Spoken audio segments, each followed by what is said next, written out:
You're fading and I can do nothing. Stay home, the light is gone. Make it bright, we can't fight at night. The sky knows why, we can't inside. We're growing scared, the flash inside. My mind knows how to deal with life. Yeah, people fighting on, just go afraid on. We are the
All right, guys.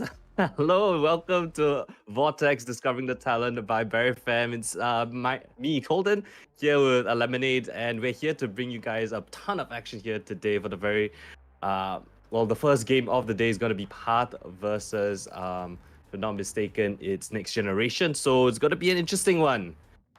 Yeah, definitely an interesting one. And also, what's interesting is that it's our first time casting together, guys. My name is Ellemonade, and I'm with Colden, as he corrected me earlier about the pronunciation. So, very excited. Lots of new things, and I think a few of us haven't been in the game for a while now. So, coming back in with this tournament, especially a grassroots nurturing tournament, is very fun for us to witness right now. And of course, we have to thank all our sponsors and people who brought to you the Vortex Discovering the Talent. We have the live channels from the Venue Zowie and Game Juice. So, three different channels that this stream is being played on right now. And of course, the Team Salty and Berryfam members that made it all possible. So, Team Path as well as Next Gen. So, very interesting. It's definitely the kind of like David Goliath kind of match that we are expecting to see, but we never know what's going to happen, right, Colden? Yeah, I think when all these individual teams, I think a lot of you who have been keeping up with the tournament structure and how this whole thing orchestrated, how it all came about, right? You have these individual brilliant stars that actually want to put a spotlight upon themselves. They want to go up against the giants in the MYSG scene, and they've gotten a decent amount of traction so far. Next Generation up on bet now against Team Path, and it's sort of like David versus Goliath storyline, right? You get this Mm-hmm. big names such as Team Path going up against some would say no-namers, or at least lesser named, well, they're lesser known players in the scene. But can they pull off the upset, right? I think a lot of people coming to this tournament, watching this tournament, is going to be expecting those existing teams, those strong teams that have already made a name for themselves, to be the ones to pull out a win today. But you never know. It's a best of three. You have some really strong aimers on the side of Next Generation. So, things could get interesting, definitely. Yeah, all these young talent. Well, let's take a look at the bracket for today. Earlier, you said they were going to be watching Next Gen and Team PAP. So last week, Next Gen actually bested UNC in Pearl and Lotus, only losing out Haven. So here are the players between the two teams. As you said earlier, we have the youth on the side of Next Generation, even naming it as their brand. Right? And Wink, Skullman, Joe Yuri, and Switz. So I actually tried searching up Switz's name, it did came up in VLR. So I did see some track record. Not sure if it's the same person, but I don't think anyone else is going to spell the name that way. And on the side of Team Pap, of course, you can see Kai, Raph, Toggle, Zeke, and Rex, the staple that we have on Team Path, considerably undergo some changes in the past few months, such Hmm. as on the side of Team Path, we see Boogie leaving and now being replaced. So relatively anything could happen on either side. Yeah, and I think the side of Next Generation, right? They've got to really, find those really strong strategies that work to their favor. Hmm. Coming into this kind of a tournament, right, where you aren't an established team already, you are just going up against fellow, teammates who are trying to make a name for themselves, right? You don't have the existing history such as Team Path. They've been together for God knows how long already. So I think they have to have the victory won in the map vetoes primarily, right? You gotta get those Hmm. maps that you are yourself comfortable on, because I think a team like Team Pa, they gotta have a really deep map pool compared to other teams in this tournament. And if you really want to stand out, you have to first win out in that map veto. So I'll be very excited to see how that one pans out, right? As we all know, sunsets on the horizon, breeze on the horizon, but we're still sticking to the tried and true the standard map pool from the couple months ago. We haven't Hmm. changed just yet. So I think there's a lot of opportunities for an upset, but it has to really really be a three mapper affair. Absolutely, and it's very interesting because in the map builder itself, they get to choose the sites only after the map's been picked. So I think that actually throws off a lot of different strategies here. Usually it's picked right at that time, and then you have to stick with it. But now that you get to see the whole entire veto, then you can start strategizing. Should I play defend here or something that's stronger towards me, or like maybe try to play the long game?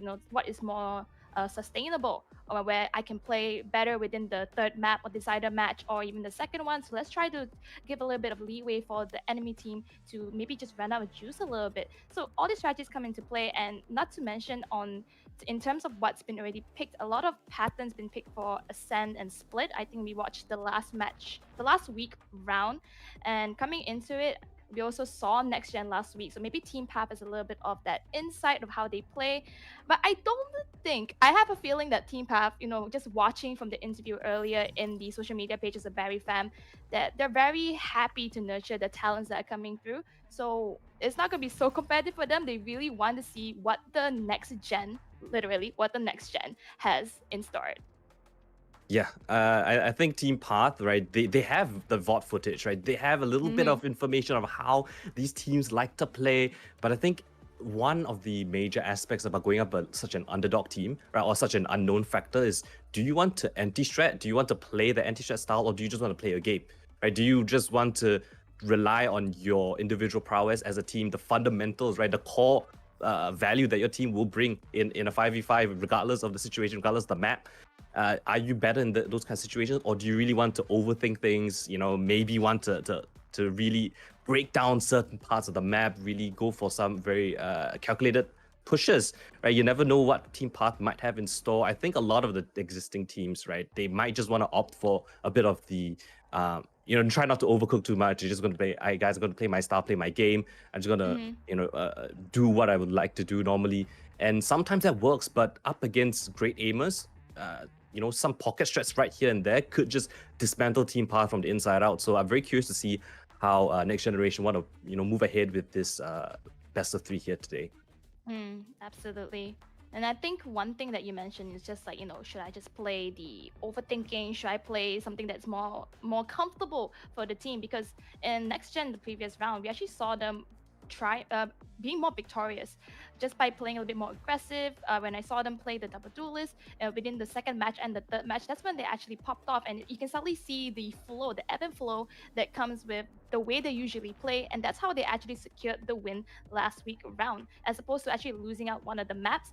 So I think that really gives you a little bit of an indicator of how Next Gen usually plays. On Team Path side, we know them as the tried and true wildcards, just coming up with this random stretch out of nowhere, suddenly hitting the metal to the pedal, going full out aggression.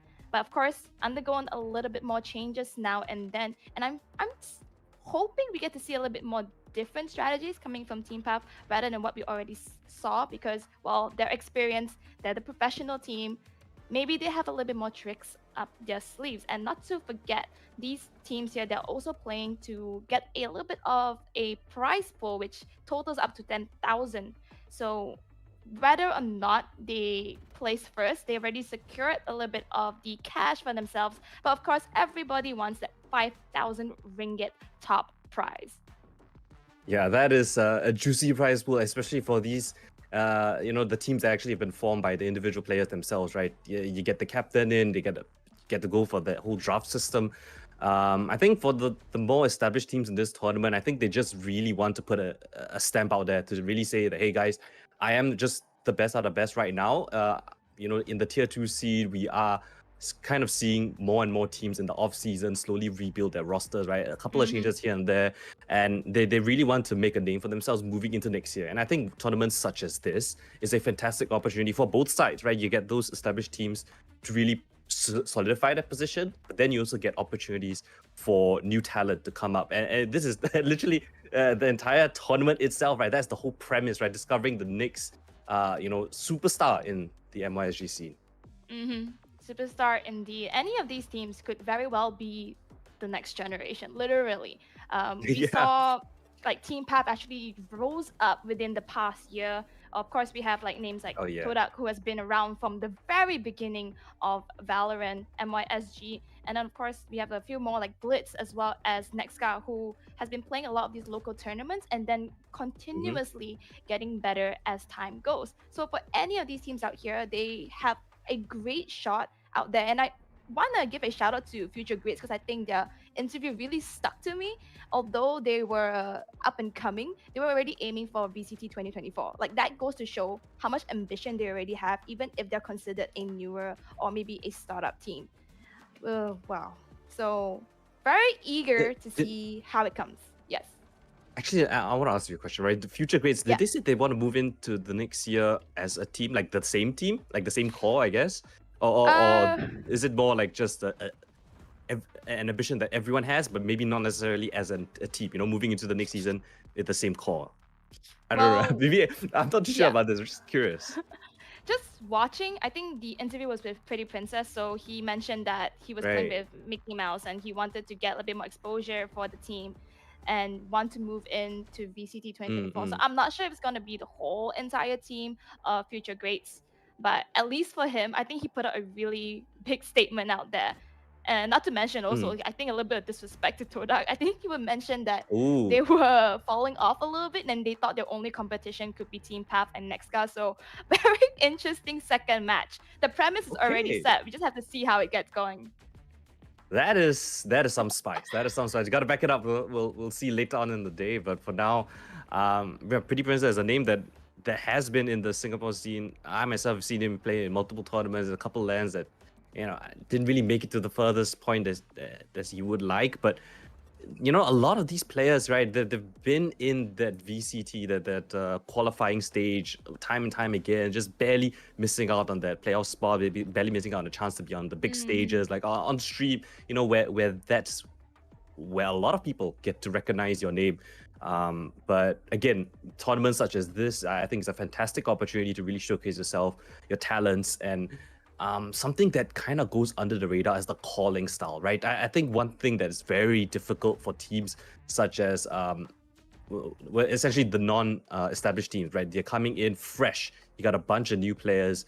What kind of strategies can you cook up in such a short time frame, right? Comparatively, it's pretty short, but if you can come up with some innovative crunches, if you scrim, diligently, maybe you can come up with some cool pocket strats. And that's something that I kind of want to look for in the games here today, right? Do you have something that's actually something other than just scrimmy style, right? Do you have something very intelligent, super cool bait strategy, something like that? And I think that can send a message to Team Path, a message to TODAK, a message to the next guy, or even Blitz, right? That is something that would really put you on the map as an IGL, as a caller, which is something that you don't really see too often because it's a kind of an intangible. But yeah, man, just a little rant on how I want to see some cool strats from the IGLs, but you never know. We'll see how it pans out in the game. I mean, well, coming from an APAC caster, I think you've seen it all. No, So of come course, on. you want to see something new. I can't blame you. Yeah, I mean, it's VCT MYSG Ellemonade. Hey, got a big name man. here. Nah, APAC regional. That's where the money is at, ladies and gentlemen. Not really, But but exactly what you said, right? We want to see something new, and with that, yes, you can scrim as much as you can, but what really gives you this upper edge is the experience you get when you are playing tournaments over and over again. So then you have the element of like staying cool when you're on a losing streak. How are you gonna overcome that? How are you gonna read your opponents? And these are actually things that are very real when it comes into Valorant, because you have about essentially 25 matches that you have to play at the minimum. So it's back and forth, and when you have this element of learning as element of always practicing, that's how you really differentiate yourself from an amateur team and a professional team. I think one of the winning conditions, I guess you could say, for the lesser known teams is that they have a lot of VOD footage, right, of the more established teams. I guess not yeah. a lot, but I mean, if you take Path, for example, they're kind of just farming the tier 2 tournaments, right? They're just going in, collecting the bag, maybe, hey, it's a first place, second place, it's casual, everyday work for them. But at the same time, right, there's a lot of footage out there of their comp, their play style, and I don't think Path is gonna cook up something too extravagant, right? They're not gonna innovate to the most extreme as if this was VCT finals or something like that. But I think there is quite a lot of footage that the lesser known teams can really capitalize on at the mid-round calls. That is something else that I think is hard to replicate in scrims. It's just experience, really, as you mentioned earlier, right? It's the knowingness of how rotations will be pulled, just the understanding of a map, understanding of your team, your tendencies here and there, small little giveaways, right? In the mid rounds, that is where you can really shine as an IGL, as a caller. lurks put in different places as well. I think that is a great strategy that they could, next generation could employ. But we'll have to wait and see. But I think, I just want to throw out a question right here, Elle. What Go ahead. maps do you think we're going to be seeing today? Because personally, all right, let me just state my stance Go right ahead. here. I think we're going to see the very typical common maps that we have in the map pool, right? The maps that, have been tried and true, nothing too extravagant, nothing too crazy, right? You have Ascent, you have Haven. I think those are the two main maps that don't have any weird gimmicks such as the teleporters and bind. So I think those two maps are going to be the forefront of the maps being selected here today. But what do you think? Well, you took the words right out of my mouth because I think that's exactly what's going to happen. Just judging from the previous week itself, of course, those were kind of like the amateur slash rookie teams, well, the up and coming teams that picked the maps that they were comfortable with. Notably, though, next gen, at least for the next round, they won on Pro and Lotus. So I think this says a little bit of something that they play a little bit better on like maybe larger maps, which they actually lost out on Haven. So they might want to just go for their comfort picks. But with that being said, you mentioned earlier there's a lot of odds on Team Path and how they usually play. And notably, we know their strengths and their weaknesses. So with that being said, I think there could be a wildcard event thrown into the equation, just depending on how much they want to draw off Team Path. Well, let's see. I mean, this is the live pick and bans, right? So the map veto in front of your screens right here. Next gen up against Team Path. Of course, as Elle mentioned earlier, right, they're gonna have to pick the sides after all the maps have been selected. So this is a really cool, I guess, twist in the storyline. I don't know. I've never really seen a format like that before. And Fracture immediately out, right? One of the more interesting maps where you can play around rotations immediately, right? Off the bat, already out. So that's a bit of a tell right there, right? You don't want to dive too deep. You don't want to get too overcooked by Path on that map. Let's see, Path. What's the second map? Pearl? Maybe Pearl. Lotus? Perhaps? Maybe something They're off thinking. what They're thinking. next gen already won, right? Yeah. That's true. That's true, right? Path could really, corner next gen into a map veto that they're really uncomfortable with, taking away maps that they, that next gen have actually won on. So if Path have done their research, maybe that could be a factor into this map veto. But first map gotta be Pearl, as you mentioned. Interesting map, right? It's gotta be rotated out pretty soon. But for now, it's still in the map pool, still very prevalent in our minds. We've seen it recently at Champs as well. It's a very dual heavy map, especially towards the B-Long area. But Path's turn to pick their own. Now I'm wondering how Path is going to respond. Are they going to let them Ascend, take Haven. the attacker side as well for Pro? That's true. Because they were doing really well the last week on their attackers. The double duelist is what they did. Oh, they actually picked the Haven, which is what next gen actually lost out the previous week. So I think I can see some strategy play come in here. The Haven. Yep. All the cool maps already out. The cool kids are out. We have the solid boys, the old dogs. The tried and true. I swear someone has to do a tally up of how long each of the maps have been in the active map pool. Right, Ascent has got to be. Ascent and Haven are like the Ascent and Haven are the oldest, no? I feel like I've seen the and Bind as well. Actually, Bind has been there for the longest time. Well, it's definitely Ascent. I don't think it's been taken out at all. I mean, Haven hasn't been taken out, right? Haven always been there as well. Yeah, Haven and Ascent. Those are the old dogs. Gotta get them out. Why are you getting rid of Fracture? I love Fracture, man. Well, either way, attack picked by Path. I think that's not too uncommon. Defense picked by next gen. Interesting on Haven. I think it's more of it's more or less 50-50 on Haven. Boils down to a lot of A main control, so I can see that. Yep, and then Decider, it's going to be next gen on defense and Path on attack. So okay, 50-50, right, at this point. You have some strengths and weaknesses that can be played on the side of next gen, and you have some strengths and weaknesses on the side of Team Path as well. Yeah, oof. I think it's gotta be I don't want to say it has to be a 2-0 for next gen to win, because I think Path, the longer that Path play in a tournament up against their opponent, they slowly get to understand some tendencies here and there. And, considering how the map veto works out, I think Path would be more comfortable across these 3 maps. So, if they want to win a 3-map affair, I'm all down for it. But I think it's going to be a tough one coming in from the side of next generation. I'm hopeful. I hope to see something pretty interesting, but it's going to be those 3 maps. We're going to, have a little gander down on Pearl for maybe the last time in a long while. We'll see that map into the... I guess most tournaments that... Is there any active tournaments right now? Right, I think it's going to be out for a while after this one. So, on the last few times, we're seeing Pearl. I'm gonna shed a tear. I love Pearl. I don't know, it's just one of the maps that introduces a little bit more different strats, even though there's a mid, there's a B long, there's an A skirmish possibly of going through art and stuff like that. But at the end of the day, it's a creativity that Pearl allows that I really enjoy. As opposed to watching Ascent or something like that. Yeah.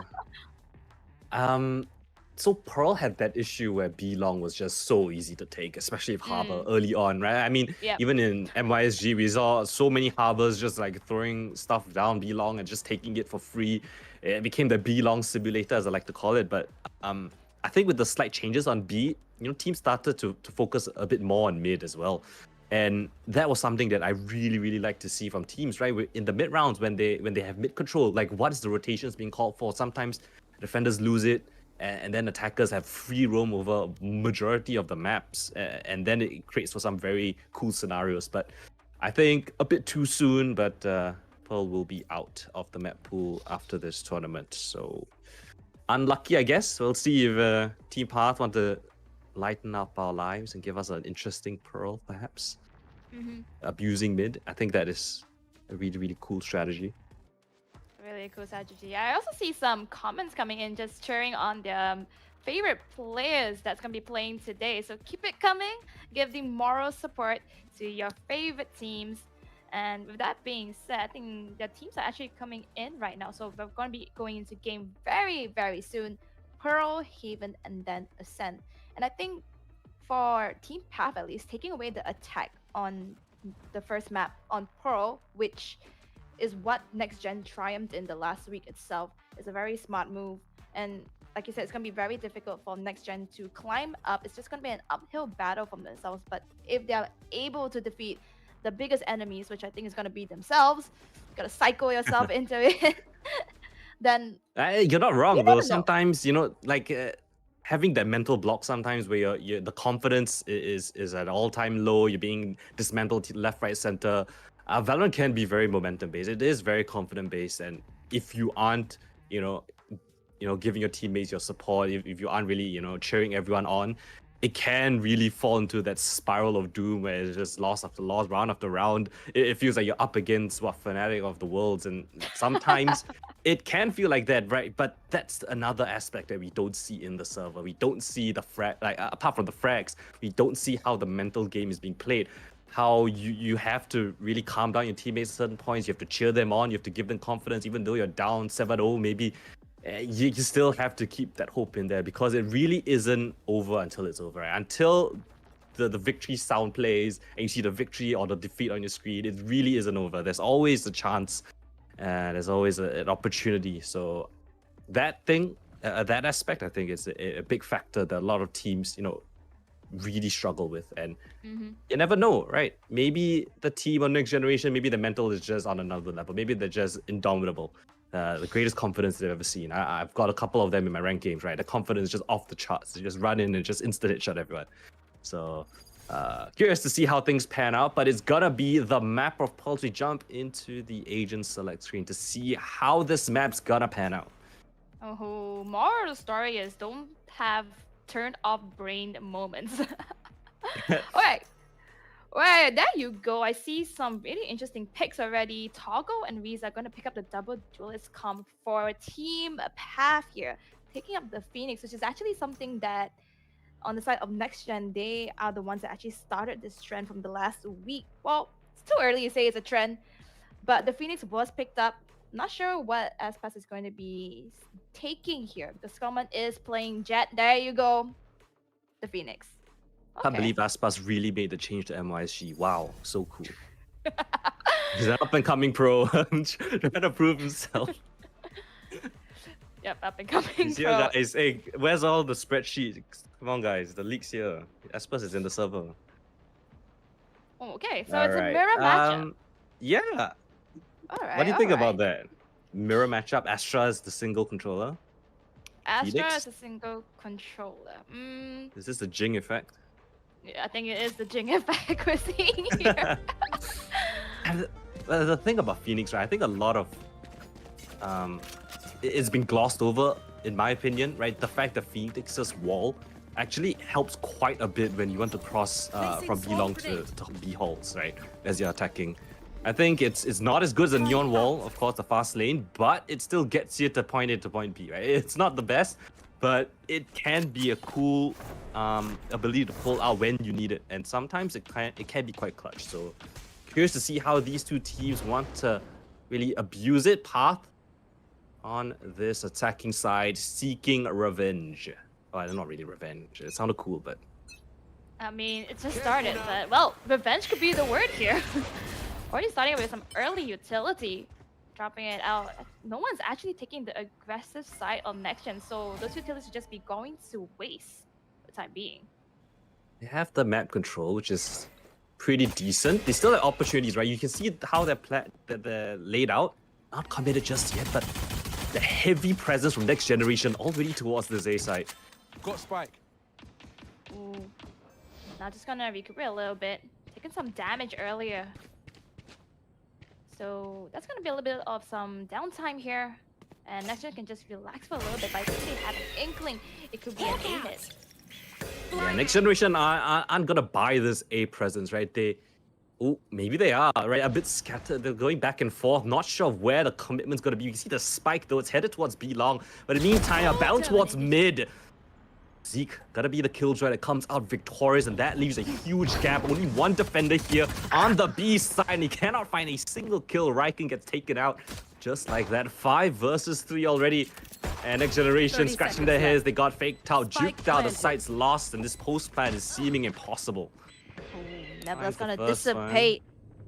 Ooh, and there's a flank already coming in. So Joy Yuri tries your mind. You got 2 players around the corner. Pop flash trying to find a single player kill, but standing. still cannot find a single thing. Skullman, only player left, isolates a couple of duels, but cannot connect onto the second player. And well, Path off to a very strong start. I like the approach coming in on the very first pistol, already showing how that they can control the rotations, how they will enforce their presence across this map. Yep, I'm already seeing, textbook plays here, getting a little bit of that positionings, getting a little bit of scouts, and then realizing where they're at, where they're not, moving towards the weakest link that they can possibly take, and then eventually just winning the fights that they need to win. Actually pretty excited to see Riza on Path, right? We know him from the Kizuna days, now he's on Path. Really excited to see how this addition will play out, and he hasn't been on Path for very long as well, so you never know what might happen. This round peeks into 3 players, but Kai is there to back him up. Finds the first opening frag, and again Path off to this slow default push. That's faster with the Sheriff! Gonna be quite overzealous there, taking himself down as he tries to guard. Finds a kill onto Kai, but Toggle catches 2 in the back. You know where the last man is, and so they're just gonna book it straight towards the B side. It's a decent attempt so far. Skullman's actually found himself a Guardian, so Spike drop. he's not,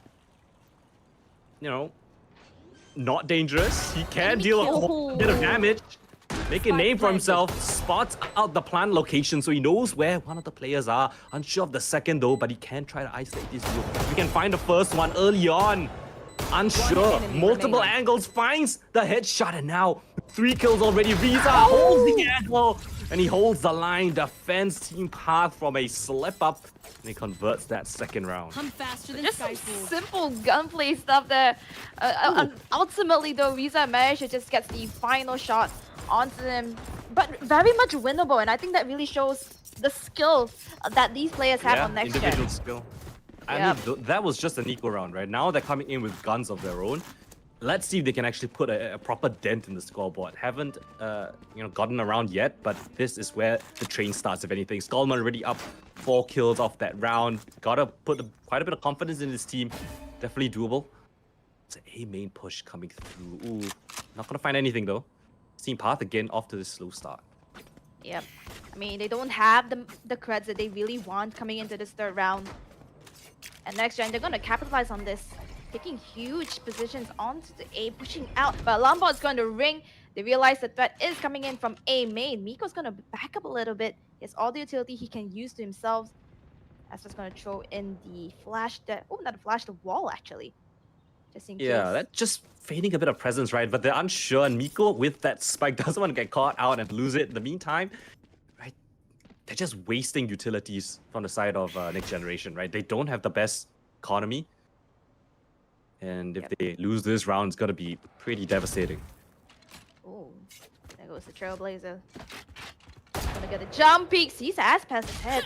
Ooh, but loses it out. That's a great pick off there. Now, no more utilities coming in from the sky.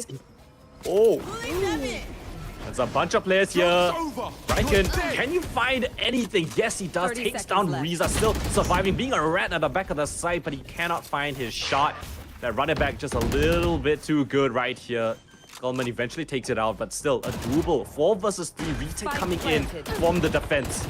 Zeke at the back of the B site has to hold his ground as the defenders try to siege his position. Oh, the tap, the flash is amazing, and Aspas finds the kill. 2 versus 3 now. They have to fight these duels. They're all scampered towards his B long position. The spike is not planted for his position, but a team flash might just One cost enemy them the remaining. round. But Skullman Last providing the player cover standing. fire down to a 1 versus 1. Miko around the corner cannot find anything else. And Skullman, the one who was putting up numbers in the second round, finally finds the last one required for this third. Wow. What a showdown there. Just coming in at the third round, already getting a 3v3 fight down in the middle of the site itself. A very good utility usage coming in from Pav, but it's the pull, push, and back and forth from Next Gen that really gave them the advantage there. Getting those information scouts. Yes, we had one member get picked off, but because of that information that you gathered earlier on in that fight, that allowed the rest of the team to really win. And of course, you have to note that the last member on Team Path was heavily damaged and Skullman just needed to defrag that. Yeah, Skullman already, showing his presence across the board. It's A-main duel coming in. The mollies through the flashes as well. Skullman with the knife finds the first one. Gets completely blinded, but Aspas is here to back him up. The double duelist putting in double kills, and now instantly silence across the map. Path try to find some sort of refuge. Loses the knife, but the running back's being popped. They want to take these fights right here, right now. Zeke shuts him down for a moment, but they're still pushing the issue. And they're forced back to a safer angle. Path scratching their heads a little bit. Oh, I love the aggression coming in from Next Gen now. They know they have the confidence from the last round. They're now Last winning player it standing. and then now taking these risky fights and winning them nonetheless. Equalizing the score, but wow. So much Spikes confidence being demonstrated by the side of Next Gen. I want to find out who Aspas actually is. Let me see if I can find it. I tried. It's a bit difficult because they're not using the full the names that they usually use. Alright. Even if they are pro players. Public service announcement. If you want to get known and recognized, using the same name consistently would help. Yeah, I tried like using Twitter just now just to identify some of the Who players. is It Aspas? helps. Like, nonetheless, he's putting up numbers and living up to the great name that he has bestowed upon himself. Nebula set up into a main. Just trying to deter a little bit of presence. Oh, They're the actually read- not going. And the read is not right coming in. It's a completely free A side. They're getting Yep. mid, but at what cost? Oh. And now with the Trailblazers, just gonna confirm the fact that there's nobody in the A. They could pincer them very well into Timing. art. Oh. Exactly what happened. Oh, Swiss puts a couple of numbers on the board, and somehow it's actually equalized into a 2 versus 2. The spike just gonna get planted in a moment, and Raikon's found a bit of timing, but he doesn't clear the close angle, and Kai will punish him dearly. Now in a 1 versus 2, I think he has the ace if I'm not wrong. And it's not gonna be coming to fruition. Swiss a bit too over-eager there on the Astral Cosmic Divide, and what almost could have been was taken away. Raikkonen a bit overstepped, but nonetheless, a round still on the board for Path. They break that 2-round silence and, slowly coming back into this. I mean, they very much need it because, like you mentioned earlier, momentum does come into play. You're gonna invest the Cosmic Divide as well, just to make sure they can beat out one player on the side of NXGN. They really need this because now they have to steamroll. But essentially, everything came down from that earlier misread from NXGN. Yeah, NXGN. Not the best read in that round, but still many more rounds to play. This time, Path has got all their forces towards B-Long. Trailblazer comes out, trying to spot out a couple of players, but actually relatively silent so far. And NXGen's going to be making their way over to this B side. No presence across the rest of the map, though. Right. It's going to be a bit tough. Ooh, I think NXGen actually turned their backs a little bit onto B just to make sure that mid is not being contested. It's just for a split moment, though, because I think they realized Spotted one, that right? it's still there. Yeah, it's spotted one. I think the NXGen are content with playing a retake setup on A, so this creep up might just be the right call. Got it out. The start to the fight itself. Toggle gets taken down by Raikkonen there, but that's just ultimate. Back in from Joyuri and Skullman that does manage to get out too from the side of B-Long, and there goes the lockdown. Yeah, Lockdown trying to flush out the positions, but they're already so close up. Swiss gets caught off guard. 30 seconds and the left. Lockdown's actually going to be coming into fruition. It's actually going to find its value. They get the spike down just in the nick of time. They can play this post-plant setup now. So play at the back of the side. A key one, Toggle. An amazing player in his own right. Can he stuff this push coming in from the next generation? One flash is all he has to his name. He's got to time it perfectly. Does so, finds the timing, but Skullman's the one to find the kill. And they're all just running around, running in the side, trying to overwhelm him. But Path is the one to overwhelm next generation. Joyuri on a sliver of HP, nothing to his name. The tap on the spike, they're just toying with this food. Miko even has the gravity well just to make things worse. Finds the kill though, but there's out of time. And Joyuri cannot even save that rifle as Path burn down the clock and find themselves another win. You can tell Very good display that coming in from PAP. Although they did lose a majority of their members, it essentially came down to just the utility wastage that they prompt NXGen to have in the beginning. Finding those windows of opportunities and winning the fights that they really need to. And you can even see, like, I think just now within the B elbow itself, like you shoot down and damage one member. You don't have to really commit into everything, but it's this warning signs that came out that really just disrupted the flow of NXGen for the retake. A bit of a tech pause right here. Maybe someone kicked that PC a little too hard, right? It's heated in some of these moments. Perhaps could be a strat too, just call a tech pause just to regroup. Oh, but the economy is not looking too great, right, for the side of NXGen. They can get in a one rifle on Swiss. I think that's all that they can afford if they want to go for this half buy of theirs. It can still pack a bit of a punch, right? You have the Seekers as well as the Lockdown available on that side, so you never know what could come in from these kind of 50 rounds, right? And as I like to say, all comebacks start with a 50, but maybe a little bit out of context, there isn't really a comeback just yet. Still early days, 2 to 4. But I think so far we've seen some glimmers of brilliance coming in from the side of NXGen. Right? We've seen some fantastic individual skill from Skullman, Aspas. Small little thing though, I think the timings and the team chemistry could be slightly better. There's a couple of timings where they got team flashed. One player just pushing out in an unideal situation. So just small little mistakes, but nonetheless, I think a decent showing so far from the NXGen side. Yep, but it's these small mistakes and just weaknesses that you end up showing within the first few rounds that teams like PAF, they can pick up very easily. And so far, it's been working towards their favor. On the side of NXGen, though, they really need to try to cover up as much of these flaws. I mean, of course, you can find the solution straight away. You can't just say like we're gonna be a better team, but it's trying to find the one up against Team Path. How are they going to do it? Okay, bear with me for 1 second. I'm using this tech pause to find who Aspas is. That's my mission. You're still on it. Okay. Coldan's a man on a Wink. It's mission. Wink. It's Wink. It's Wink. What? Oh, It's Wink. is it? Is it? I think it's Wink. Wink Come is on, Wink. guys. Wink's name isn't on the server. So, your Swiss Joyuri Raiken Skull, Skullman, and I'm pretty sure that's Wink. Yeah, his hashtag is Wink. Ah, okay. There you go. There we go. There we go. What a detective I sense. am. Yeah, it only took you 6 rounds and a tech pause. Hey, I was casting. I was casting. I didn't have the chance to search up the name. No one can hide from Coldan and his detective skills. Yeah, me and Google are an unstoppable duo. So with that said, So now that far- we have identified him, you can probably tell why the I can KD is attack so him high. when you come at him when he whiffs. That's my whole mission all along. And I think ooh, they have 2 ultimates. All right, let me just paint a picture for you guys. You guys can't see the server, but let me tell you. All right, Sky on the defense as Seekers. Killjoy as a lockdown. What you're gonna do now? You're gonna play for retake on one side, and you're gonna stack the other side.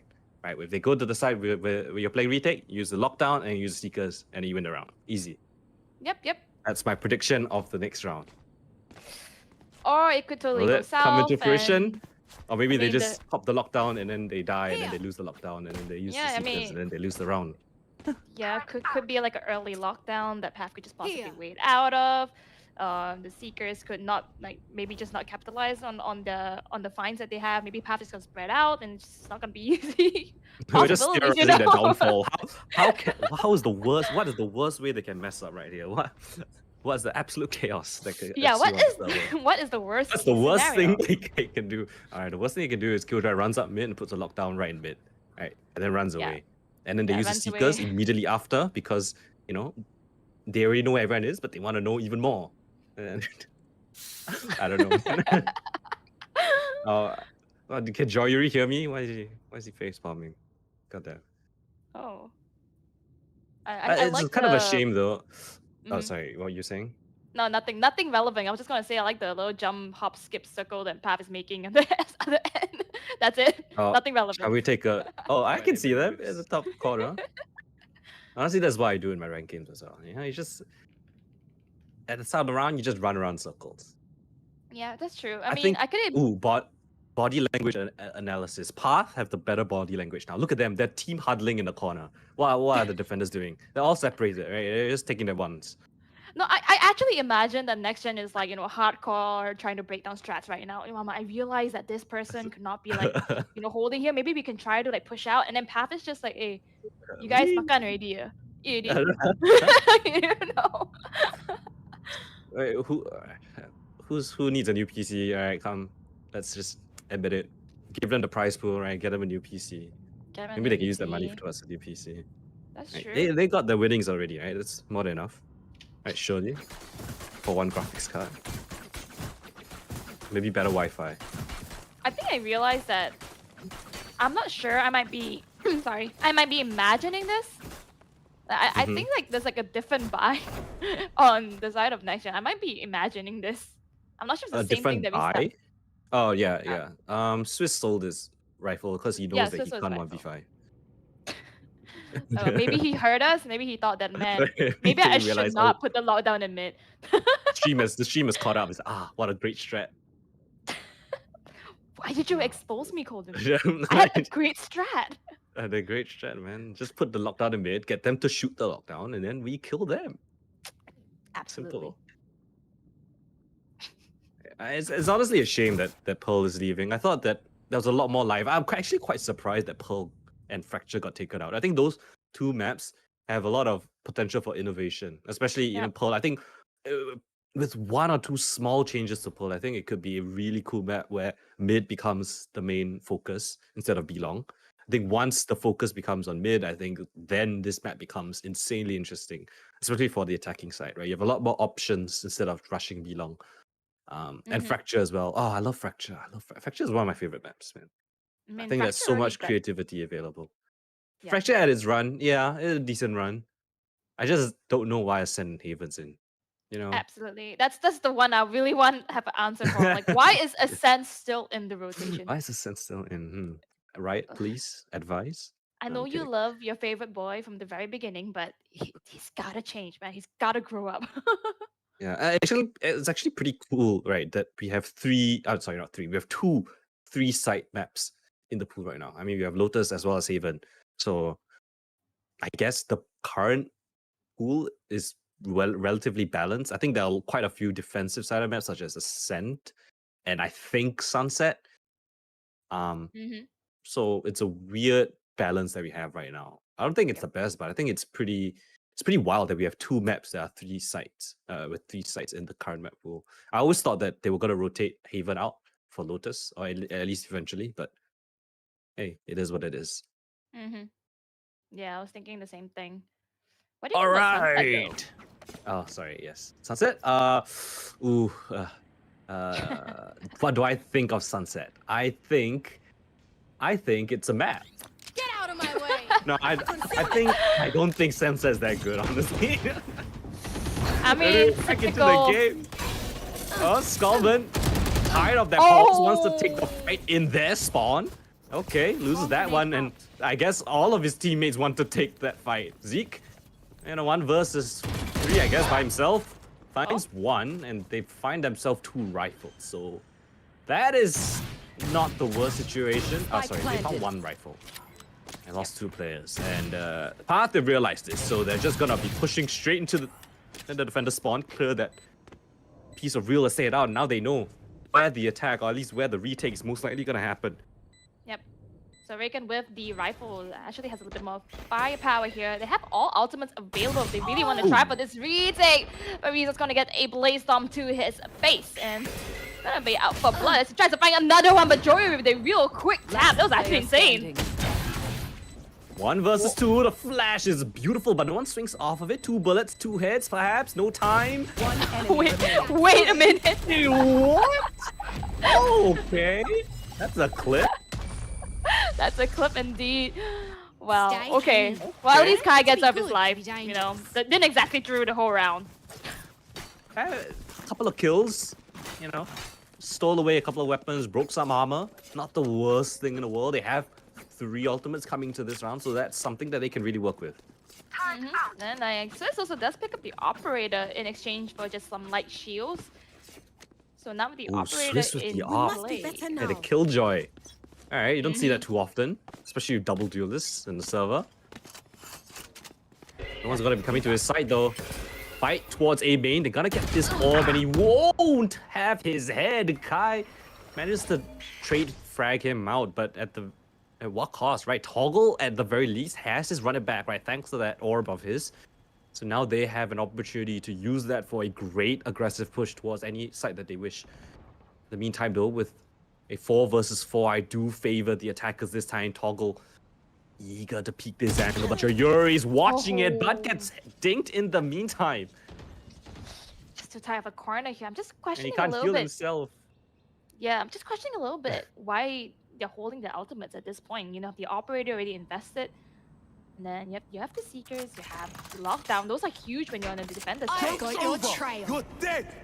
The Seekers come in with the run it back, and they have free real estate here towards A. Can he even hold on to it? Fighting towards that mid link position, Raikkonen will evade the run it back. But in the meantime, Miko's Lurk has found a killjoy on the other side of the map, and so, attention being drawn to all areas, but Miko perhaps a little bit too early on that push. Kai finds a kill into Raikkonen. The last 2 players coming in from the CT position. The plan is wide in the open. Not gonna be an easy one. The Nanoswarm's there, breaks it, tries to head into the main area to take a fight, but Toggle and Zeke both find those kills instantaneously. These Oh, parasites man. aren't gonna take. Well, that's going to be another push in the momentum of a path here. Miko has his Cosmic Divide ready as well, but if that's going to be a round that they can possibly take back, well, they have the ultimates, but not really the gunfire there. They invested a bit too much in the previous round that they didn't exactly capitalize on. Yeah, Swiss with that op, right? That's the problem with playing a Killjoy op, right? You can't really fast rotate because you have to stay within a utility range. So the op was completely nullified in that round. Eco this time coming in, and they want to crunch mid. Smokes here, the flash popped. No aggression just yet. The second one comes through. Joyuri finds the first kill. So does Coldan and Aspas as well. Zeke scrambling for the fences, finds one, but it's a labored shot. Aspas still connects onto Kai. It's a thrifty round. They all crunch down the same spot. All 5 X's towards mid. I don't want to talk anymore about their buys. But honestly, Joe Yuri with the Sheriff has been getting more kills than he has been with the rifle. So it goes to show. I mean, I think it's just youth at its finest. Yeah, I mean, that shot towards B-Long, it still rings in my head. That was an impressive one, and yeah, I mean, you would show a little bit of disrespect. I know that Path really wanted to capitalize on the flashes that they had, but mid is where those short-range weapons deal the most damage. Yep. Oh, just the bloodbath that mid has. Both sides gonna show utilities. Yeah. Towards A main again, it's a constant battle for Path. They like to take that part of map control away from the defense. Oh, heads up, Duel manages to find one with trade frags here for Riza. Do they want to accelerate off this though? Path evaluating the options. Skullman's taken down Miko though, so they have no more smokes. Battle on the A side, but Riza somehow dry peeks into 2 and he finds both of them. Spike yet to get planted, but the attention is being drawn for that lurk coming through. Look at how patient Path is. Oh, They really want to let the Killjoy lurk. Yeah, Oh, Zeke on the long route, and now with that op in hand, Skullman just has to save. Yep. Side of path, I don't think they're too wary. Just making sure that it's all cleared out. Skullman on the run. I'm not sure if they're gonna go hunting here, but what a great fight being put up by Path there. Just waiting for Zeke to come into the Riza lurk. just walks in and kills 2 just like that. No smokes, no utility. Yeah, that's your recent, or at least your most recent pickup for Path right there in a value already. This is 7 rounds. Oh, at what threshold do you think it's enough? Did it need 4? Is 3 enough? 5 would be great, of course, but Just about here. here's good enough. Yeah, here's good enough. Three's Here's enough. good. Hey, all good guys is attack side anyway. Yeah. 3 rounds to 7. Path on a warpath. They have quite a few pieces of utility. I feel like I've seen that Killjoy lockdown for the longest time ever. They really didn't have a chance to use it at all. So this fight here in A main though might be something interesting. Looks like the side of NXGN really want to fight this time around. They know that Path have constantly gone for it, but this time, do they commit anymore? No. The molly and the flash is good enough from the side of Path to deter this push from NXGN, but Skullman's not deterred whatsoever. Finds a kill onto Toggle, and that's one of your duelists taken out. At the very least, a man advantage. It feels like in forever, right? When's the last time we've seen NXGN in a man advantage situation? 5 versus 4. They still have the op in play, but Swiss is here gonna be aware. There's no utility for that position, and he gets caught off guard. Riza gonna get spotted out by the Tracer players, surely, no? Oh, Riza's got a timing. Misses it out. Coldan's still diligently give the op watching sewers. It's kind of funny to me. There's a big gun just watching sewers. Riza, so as we mentioned, found that timing, caught Aspas, and now he's gotten control of the A side. Feels like deja vu. Lone man here. Team Path. Look at where all of these players are, all pretty scattered around, and surely they know this is an A push, right? Riken. Duel of the Astras, and none of them want anything to do with it. The spike goes down in the meantime. These weird fights happening all over the map. Zeke finds onto Skullman towards sewers, and now the last man standing, Joyuri.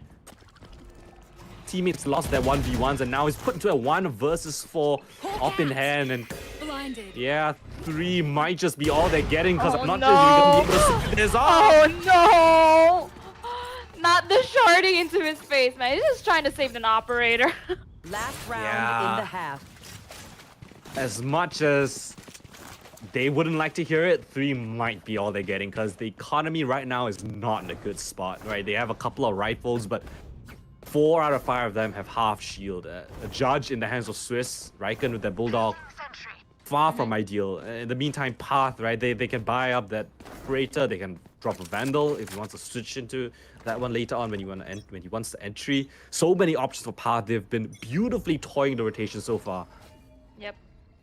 Oh, bit of a sad situation though, because at least in the previous round, they had the one up. There was 4 men, 4 against 5 for the side Yeah. of Next Gen. And that was the round that they could have won. But suddenly, Path just took the time to scatter out a little Scout bit, and destroyed. it's really hard for Next Gen to try to capitalize on their first pick. Kai's buying quite a bit of attention though. Mm. Look at him. Actually, One man bringing fake. 3 members all over to A main. Yeah, look at where the rest of Path are. Oh, jump spot spotted it. Here comes the rotations. out. But Kai, how long does he want to stand here and just harass the players on the A side? He's gonna use all his utilities as well. Yeah, he's out. I'll heal you guys when y'all get control of the side. Yes, they do. Breeza cooks around on that B-long position. Toggle Here. finds onto Aspas as well. That's the running back taken out. But still, oh, they lost planted. Swiss as well. No lockdown available for this retake. Oh, look how shifty they are though. Just so afraid of the You should possible lurk run. come from Path. Oh, this is just insult to injury. Oh. But Aspas has found a chance in this one, but he's still within the Killjoy lockdown. I don't know if he wants to stay here any longer though. I think he's gonna get detained. Nah. Just in the nick of time. In the meantime, Kai's still on his luck, but we'll keep tabs on him for a later time. In the meantime, the retake's coming in onto the B side. The nanoswarms, the walls, the mollies, the gravity wells, all just toying around with the side of next gen. Joyuri finds the timing, finds a kill, but Papnico trades out. Scotland finds one more, but is out of time and out of lives. Kai closes things out on his long route towards mid, and 9-3 Switching is sides. gonna be that half as Path show a masterclass on that attacking side. Oh man, just getting the momentum. The Path just ran with I it. got enough time On to the go to other the end, Astro though, Ball. Next Gen, I'm not sure what has happened because the previous week they were really convincing. Now it just seems as though they're a bit slower into making their decisions, and those times that they take every second is detrimental to them because Path is one step ahead. Yeah, it's kind of like the difference between playing with a pre-made team versus a team with, you know, slightly less experience, shall I put it. You can really show like how much value it is by sticking together as a team, as a core. Path, you know, exemplifying it. The mid-round calls so far have been so good, and this time around, they're attacking A main, but on the defending side, they have free reign over that orb as well in his back pocket. They just can hold this angle as next generation. They're taking a liking towards mid this time. A little bit of pressure there. I'm not sure if the Trailblazers actually spot them. I'm not sure if the vision was large enough. But if not, Path is actually inching slowly forward up into Art. Oh, but the Trailblazer on the top. Next Gen does spot Great- Ariza. wow. Wow. Textbook Nice over there. dog. Good dog. Nature girl Good down. dog. Good Swiss. Yep. Double kill, finding his traction into this map, I guess. He's had a pretty quiet first half. This time, they've got a Turret nice destroyed. round. Yeah. 5 versus 2. Surely they don't lose another man advantage. Make that 3-man advantage. Oh, and that's gonna be the first fire inkling that Zeke is up in mid. It's gonna be 1 against 1, and then they refrag. So, well, not too bad. We have 3 members standing, and first round of the second Don't half think is it. awarded to the side of Next Gen. All right, around on the board. Let me just take a little gander there. Okay, so they split the pistols, right? play some Surely stars in this they get the reality? second one, and then they can slowly build some momentum into this map. Of course, it's not over till it's over. 9-3. We've seen greater comebacks than this, and pistol is that first step. So they got that right. They got that in the back pocket. Second round should be a breeze. Just don't give away any weird picks off to par. Hoping they can really capitalize on this. Kai's gonna put out the guiding light. Does manage to find Swiss. Not sure if that's gonna give the indication. I think the voice line does manage to give them the information that somebody is there. Gonna shift himself all the way back to A. into the safety of his teammates. Riza's in a pretty deep spot, but Skullman on this angle, will he predict the player coming through? Riza rips his head off. Just a dry peek into the opposing jet, and yeah, it shows why they picked up Riza. Okay, this Eco starting to have a couple legs to it. Not just yet, still a minute on the clock, and Aspas working his way towards mid. He is a one-man show though. Just That is going true. out there as the lone wolf. Doesn't seem to find anybody because just Team Pap, knowing they have sheriffs and pistols, they want to play off of their teammates here, trying to get at least a 2v1 situation against anybody that comes up from next gen. Eco has used his last star. That's something to keep track 30 of. seconds left. Yeah, Aspas gonna start the fire here. Doesn't quite see Oh, anybody. right towards A main. Oh, Raikkonen Raikkonen. finds a kill on Sakai. Oh, but here comes Toggle. Only good for one though, but the trade frags is good enough. I say that. Now in a 2 versus 2, there's no time. We have to stick this. 10 Aspas, seconds cover left. fire. Man One on the enemy gun. Can he find the second? Zeke around the corner. It's a classic in hand. Heals himself in the middle of no man's land. Zeke tries to swing out, but Aspas good on his hold. And the Vandal that was brought into this one pays out dividends. They barely scrape away a round on the board. Now this is the only round they have to worry because at least in Pap they can buy now. I should play some They Astro do have Stars two in this rivals reality. just brought over from the previous round, so that's gonna be their silver lining here. Yeah, they're gonna want to put that into, I assume, the duelist. Skullman's gonna be opting for that judge, so maybe some wacky jet stuff gonna be coming in from him. But other than that, right, they're gonna want to put that Vandal in the forefront, right, to take those initial confrontations.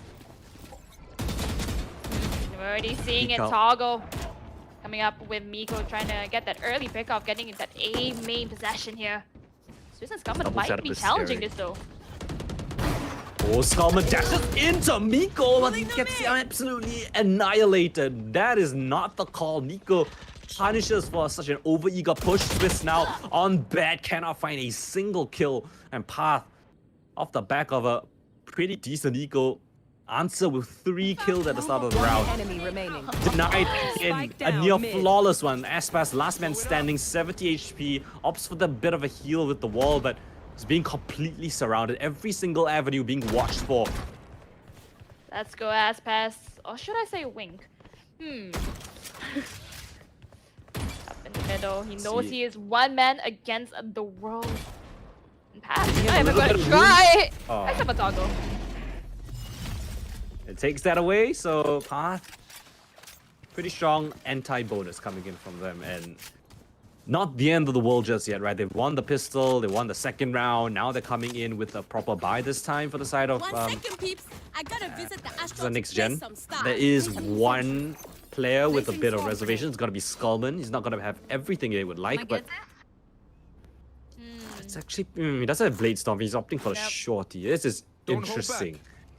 Might see some more wacky jet stuff. A fight towards A main, I guess, coming in yet again. Toggle with the coveted Molly in the flash as well, but around the corner, Skullman finds the kill with the weakest weapon on the server. Miko trades him out, but Raikkonen's there for the counter. They answer back with A main control off of a weird interaction. I can't believe the shorty on the attacking side was the one to get the first kill. Nonetheless, man, got his If value. it works, it works. It works, it works. That's true. 4 versus 3. Another man advantage. Time. Preparing for a push I up. have 2 the players spike. on the side of Path. Already really close up. The Trailblazer will reveal that there's at least one person there. Nothing conclusive just yet. And you know, this pause in action. Look at where the rotations have been called for. Yep. Aspas is gonna have around A here. Gonna use the run it back, forcing Wow. out the guarding. Like Utility does not find anyone, but realize that Zeke is the Ah. one playing up in art. Not sure how I like that fake. I mean, Um, information's information. Spots out where one of the players is. Kai, the unknown factor at the 30 back of the seconds A left. site. What damage can he deal out? Spots out Aspas. The smokes come in, but Kai wants to play ahead of it. 4 seconds to his next flash. As a survival, just a little bit more time. They kill Zeke, but now he's at the back of the side, gets absolutely burned up and then fragged out. His hot toes scorched, and now Riza left alone. 1 versus 4. Aspas wants to take this gun out of his hands, and they're not gonna be giving him any respect, or are they? They are. I Aspas mean, nah. toying with his food. Do you want to go for this, Riza? The hard swing here is gonna pop up his dash. Ego duel. Wait. Yo, Oh, okay. felt like time stopped for a moment right there. Yeah. Riza, with just a sliver of HP, will be escaping with his life. I don't think Aspas is gonna be able to catch up to him, unless he gives him a fight, of course. Oh man, this wild goose chase. Another Aspas gonna be fantastic shot from defeated. Riza. All right. So I hate that run it back. Fake, I guess. Weird round from worked. them. I guess it worked. Enough information to spot out the player towards that healing position, and then Kai unfortunately gets his vision completely blocked by the flame wall and then taken out in less than a second. I mean, we do have to give it off to the side of NXGN there because they really utilize the utility That's true. so well. I mean, the Nano Storm just blocking out the path of flowers, and then that just gave no room for the side of Kai to run to. Again, A main fights, A main duels constantly. This time around, Aspas gets a little bit singed up, but Skullman is already ahead of the, all this damage, all this utility. He's got information, one of his Blaze Storm as well. So this right now is a pretty solid spot, right? They've finally gotten A main control. Now they can work the rest of the map. But this is the round they want to win because if they do, it's gonna put a little bit more economy deficit into path. Try to get the momentum running here. For sure. Yeah. Oh my god, look at the setup though from the side of Right path. there. It's everywhere around mid, around art. Yeah, that's what they're expecting, right? Surely they gotta try mid this time. Right, they haven't touched mid for a while now. Is this the round? Is this the read from Path? Nanostorm on the corner. The turret will spot him out.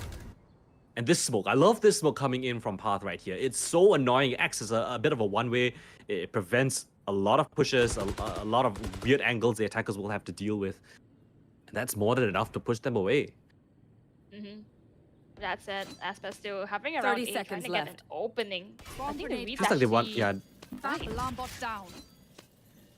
bot will get activated. Seek, privy to this, wants to clear that out, but are in the meantime, the divided. attack's gonna be coming towards the A side. Kai, right here, right now, pops the flash. He's playing with them. The opponent's smoke. enemy He's still remaining. alive. He's wreaking havoc. There's just Spike one down player A. left remaining. The trades go in the favor of Team Path, scratching their heads, wondering where went wrong or what went wrong. The entire push got stuffed before they even got into Everyone note down the plant Then position. let's run it again. Wow, I think Kai just got away with murder there. He actually shuffled his way Yeah. into the backline. Wow, okay, but the read from Pap there coming into fruition. You saw that they had a reason for them to actually Placing turn back swarm into A, grenade. knowing that they're not going for the mid push. So now momentum just seems to be building in for the side of Path next gen. Not sure if they have any timeouts just to try to recuperate to call. I mean, if there is a chance, I think now it's a good chance to call it. Meantime, they've gotten control over a lane. Riza gonna be facing 4 players in his position or towards his side. And because of the conditioning, Path don't really have a lot of players here. Just Riza. Heads up duels, and Aspas beats him to the punch. There's nobody actually within the B side for just a split second. The rotation is gonna be coming in, but they gotta be happy with this. An opening pick onto the Jet player. It's a big name to take away. And now NXGN can evaluate the options. I wouldn't say evaluate the options. Yes, they have it, but it's just the Oh it's my. just the delay making the decisions. That gives is, Pap the yeah. space to recuperate. And Kai's in a get just- insane spot. Really good for one though. No. Just stayed alive a little bit longer. The meantime, next generation pushing towards B-Link this time around. Aspas again, tip of the spear, first man in. It's only one player towards this B side. Around the corner, around the pillar. Spots out Zeke, but gets dinked in the meantime. Zeke, 30 only man seconds here, left. opting to push B long. That's the right call. Nobody's home for the taking. He has a great position to play around for this retake. Into the side, Miko holding this tight angle, finds the first Spike and down, almost B. the second. Swiss trades him out, but still towards B long. Zeke here to wreak havoc, finds a kill. 12 seconds left on the clock. 10 seconds The man left. of the hour, Aspas, has to find those kills or get that plant down. Opts to go for that plant down. Spike trying to get it through, Oh but cannot no! get off and bring out his rifle in Gun here. time, and Zeke will convert that one. A brilliant play coming in from Zeke to find a great angle to play around. Oh man, just the animation to pull out your gun really just became so detrimental. You could have actually gotten because Zeke was actually Match damaged. point. Yeah, Zeke was low, but you know, opting for that plant meant that he had to either stick it or immediately fake and then get those 2 kills, right?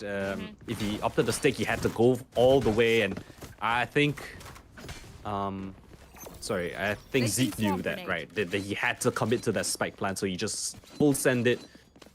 White swing him right there, and now 12-6, path 1 round away, and look at the buy coming in from the side of Next Generation. Far from ideal. Flash in, run it back, being used. Oh, the flashes are everywhere around the corner. Wait, not spot him. Toggle has gotten 2 kills away with murder yet again. Still surviving, gets spammed out in the meantime. 2 versus 2. They know where the sky is though, towards A main. The question mark is, where is Riza? Do they want to take this 1 versus 2? Oh, and a 1-step coming in from Kai. Dashes their hopes and dreams. Riken left in a 1 versus 2, but around the corner, Riza doesn't miss. Path take home the win on a Pearl, 13-6. A dominant showing from the team. What a display of perfection towards the end right there. Trades after trades, and then Riza with the closer. Wow. I mean, I can't just... I mean, that goes to show why they're the professional team, right? And we saw Path adjusting towards the side of NextGen earlier. We thought that maybe NextGen had a great footing, but it goes to show the experience that Path had to really come back from it, and the momentum that they built was immense, because suddenly we're seeing a indecisive NextGen, questioning a little bit of their moves, of decisions that they want to make. Even ultimates were being held. So now having this little bit of break, I'm hoping to see NextGen try to recuperate and coming into the next map, which is going to be Haven, a little bit more different pace from Pearl. Let's see. I'm very eager to see how they're going to be playing that out. Yeah, I mean, got to shout out Aspas, right? I mean, what a showing from him. He really put his team on his back, and he tried as much as he could. But unfortunately, as you mentioned, right, those decision makings, right, a slight, 1 or 2 second delay might just cost you the round, right? Might just give T-Path the chance to retake the site just in time before the attack actually even happens. So great teamwork though coming from Path, right? Is a clean showing throughout. They lost a couple of weird dangerous rounds, but other than that, Path look like they're in a great control of this series so far. But as you mentioned, Haven's gonna be up next. But before that, we're going for a short little break. But when we come back, second map of the series right here on this channel. You guys don't want to miss this. We'll be right back in just a bit. Hi, my name is Amirul. I'm from Singapore. I'm 23 years old this year. I'm from NXGN. And yeah, my current role in the team is Flex. I will fill in either the initiator or the sentinel or even the controller role at times. Yeah.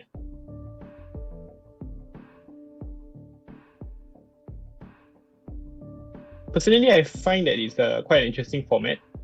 Certainly, this is the first tourney that I've ever entered with this type of format. I like it because it forces everyone to start from ground zero. There's no previous chemistry with other players. The betting period is one interesting part because you get to see all the different types of player all in one whole bunch. Then after that, I think the drafting one is more interesting because you can see how 8 different captains, myself included, have to strategize with the pool of players because we pretty much know who are the players that will be picked in the first or second round. So we have to work around that. Yeah, we can't all just get our first few picks. Yeah.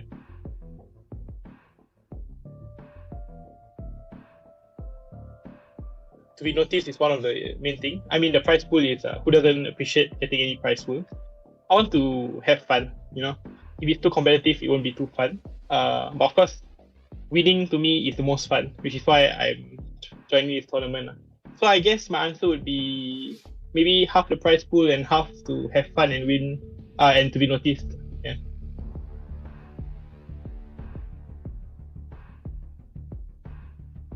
I think from the start I've been very confident in my team. The first map where we started off really strong and then we started to fall off a bit was because of our confusion. We started to overthink and then we started to play the opponent's game instead of our strengths. And I think my team in particular, if moving forward we want to win, right? I think we need to rely more on our main strength, which I think is the excessive firepower that we have on our team. Yeah.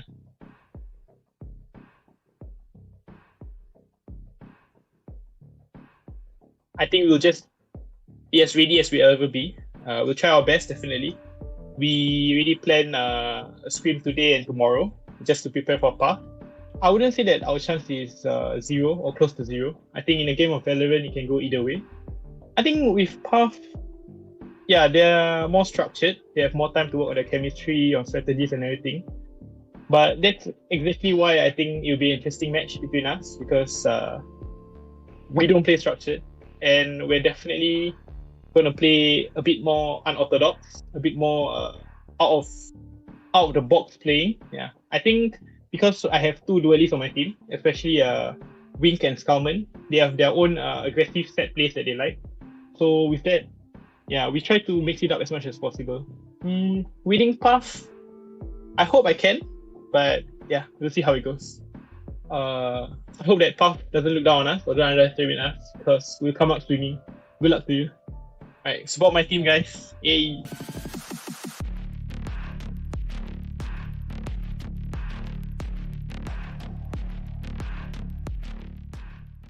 Hi guys, I'm Pat Kai. I'm 23 years old and I'm from Malaysia. I'm from Team Path, which is based in Malaysia, and I'm the IGL of the team. I've been in Team Path for about 10 months now. Team Path has been around in Malaysia exactly 1 year since this September.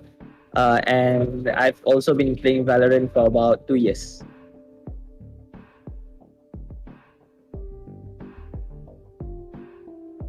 As an invited team, I feel like this tournament format is quite unique. We can see that the objective of the tournament is more towards giving a chance for these aspiring professional players to go up against a few of the best teams in Malaysia. So I feel like it's a very unique and objective format of a tournament to make sure that we give these aspiring pro players an opportunity to give them exposure to the best teams in Malaysia.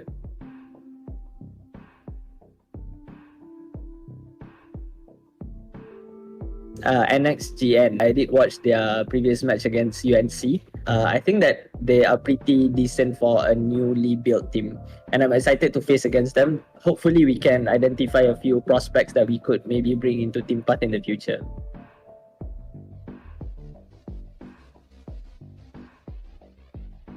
I would say it's a 50-50. I'm confident in my team, but at the same time, we are in a pretty uncomfortable spot because we just picked up a new player, which is Riza.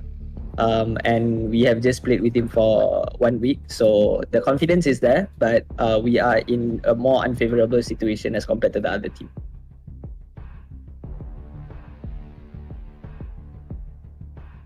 No matter how good a team is, there's always a chance for them to lose against a newly built team because of overconfidence and probably underestimation.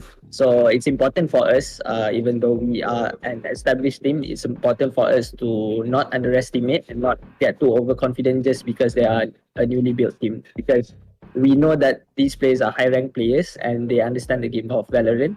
So we'll just play our own game, and we hope to give our best against this newly built team to give them the experience of one of the few best MY teams in Malaysia.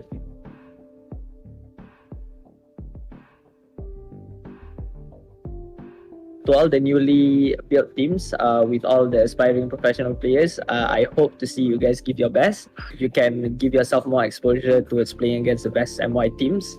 and at the same time giving yourself an opportunity to probably get picked up by these teams. We'll be watching you. And to all the other invited teams, we'll win you guys in the final for sure. And lastly, shout out to my team, Team Path, and also my teammates. I love you, and let's win everything together.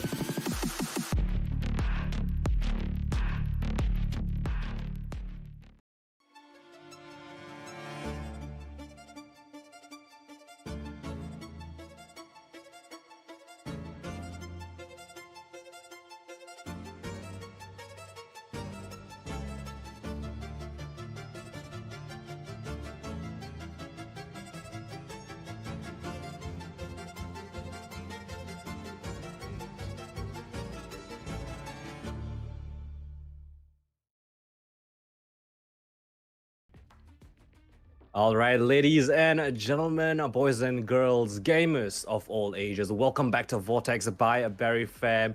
We're here for the second map of the first series, Path versus NXGN, and it's gonna be on the map of Haven. Okay, very interesting. Now we're going into Haven, and I actually got to watch a little bit of NXGN's interview just now, and they were talking about how they tend to overthink things, and I'm seeing that pattern come in from the side of Pearl earlier. So now we have Haven, you know, it's a little bit more split apart. I'm very eager to see if the duelists can actually pop off here, get those picks, and then just go with the usual strat they used to be playing. Yeah, I'm actually pretty interested to see how the agent composition is going to be like, right? Who's going to be the main duelist? We saw how, you know, insanely talented Aspas was, or should I say Wink was on that Phoenix. I'm not sure if he's going to be the one to pick up that Jet, or is it going to be, you know, on Skullman again. So I think interesting decisions to be made right here. But Path, I think not too much difference. Toggle, right? That main duelist player. And, Not too far up. I think they pretty already have similar, a strat. right? Yeah. Yeah, I mean, it's a standard Haven comp right now. I think Breach is really in meta. A lot of teams like to use Breach for that A main control, as well as his utilities for executions. Really, really nice. And yeah, I think not too many curveballs this time. I'm eager to see how Path is going to adjust to this though, because they did mention that it's a bit uncomfortable spot for them, and I think last time round, just from the previous 2 months, Haven wasn't really the best map to play in, just off the fact that it's quite separated, and Path is just so used to be playing their very orthodox strat that they already have in mind. And of course, you know, the possibilities of lurks coming in. We saw Path actually capitalize on that strat in Pearl. Maybe they can perhaps implement the same page off the books. Choose your agent. I like to think that Aspas is deciding whether he wants to go for a duelist or he wants to be an initiator. Honestly, Oh, okay. Okay. I didn't think he was gonna go through there. I thought he was just hovering it, but Yoru.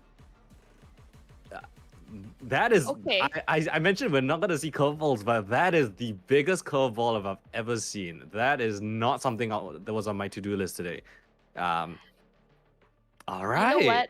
That You is know, interesting. With the hype that we've been giving into Aspas, perhaps he's just trying to show us what he's made out of, right? So picking the Yoru Facts. into Haven. Wow. All right.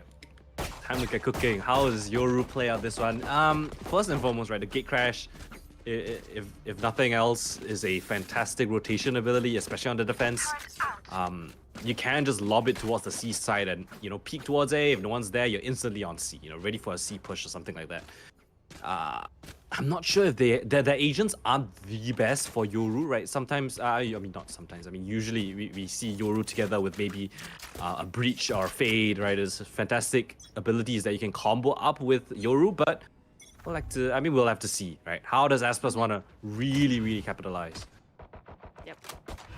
I think a bit of your words has spilled over to the game itself, because now we get to see the contest for D long here, and Reagan with the shorty in hand is forced to be pushed back into a close up position. Timing! More Oh safe. Here.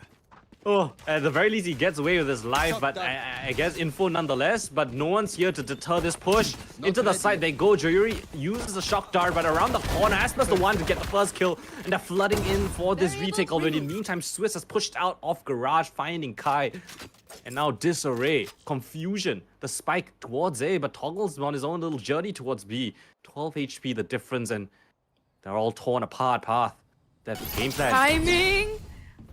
Oh, the alarm bot does go off, but he doesn't actually get picked off. Nico finds the kill onto Aspas. All right. Somehow, Path will have to pull this out in a 2 versus 5. They got the first one, but they're completely separated.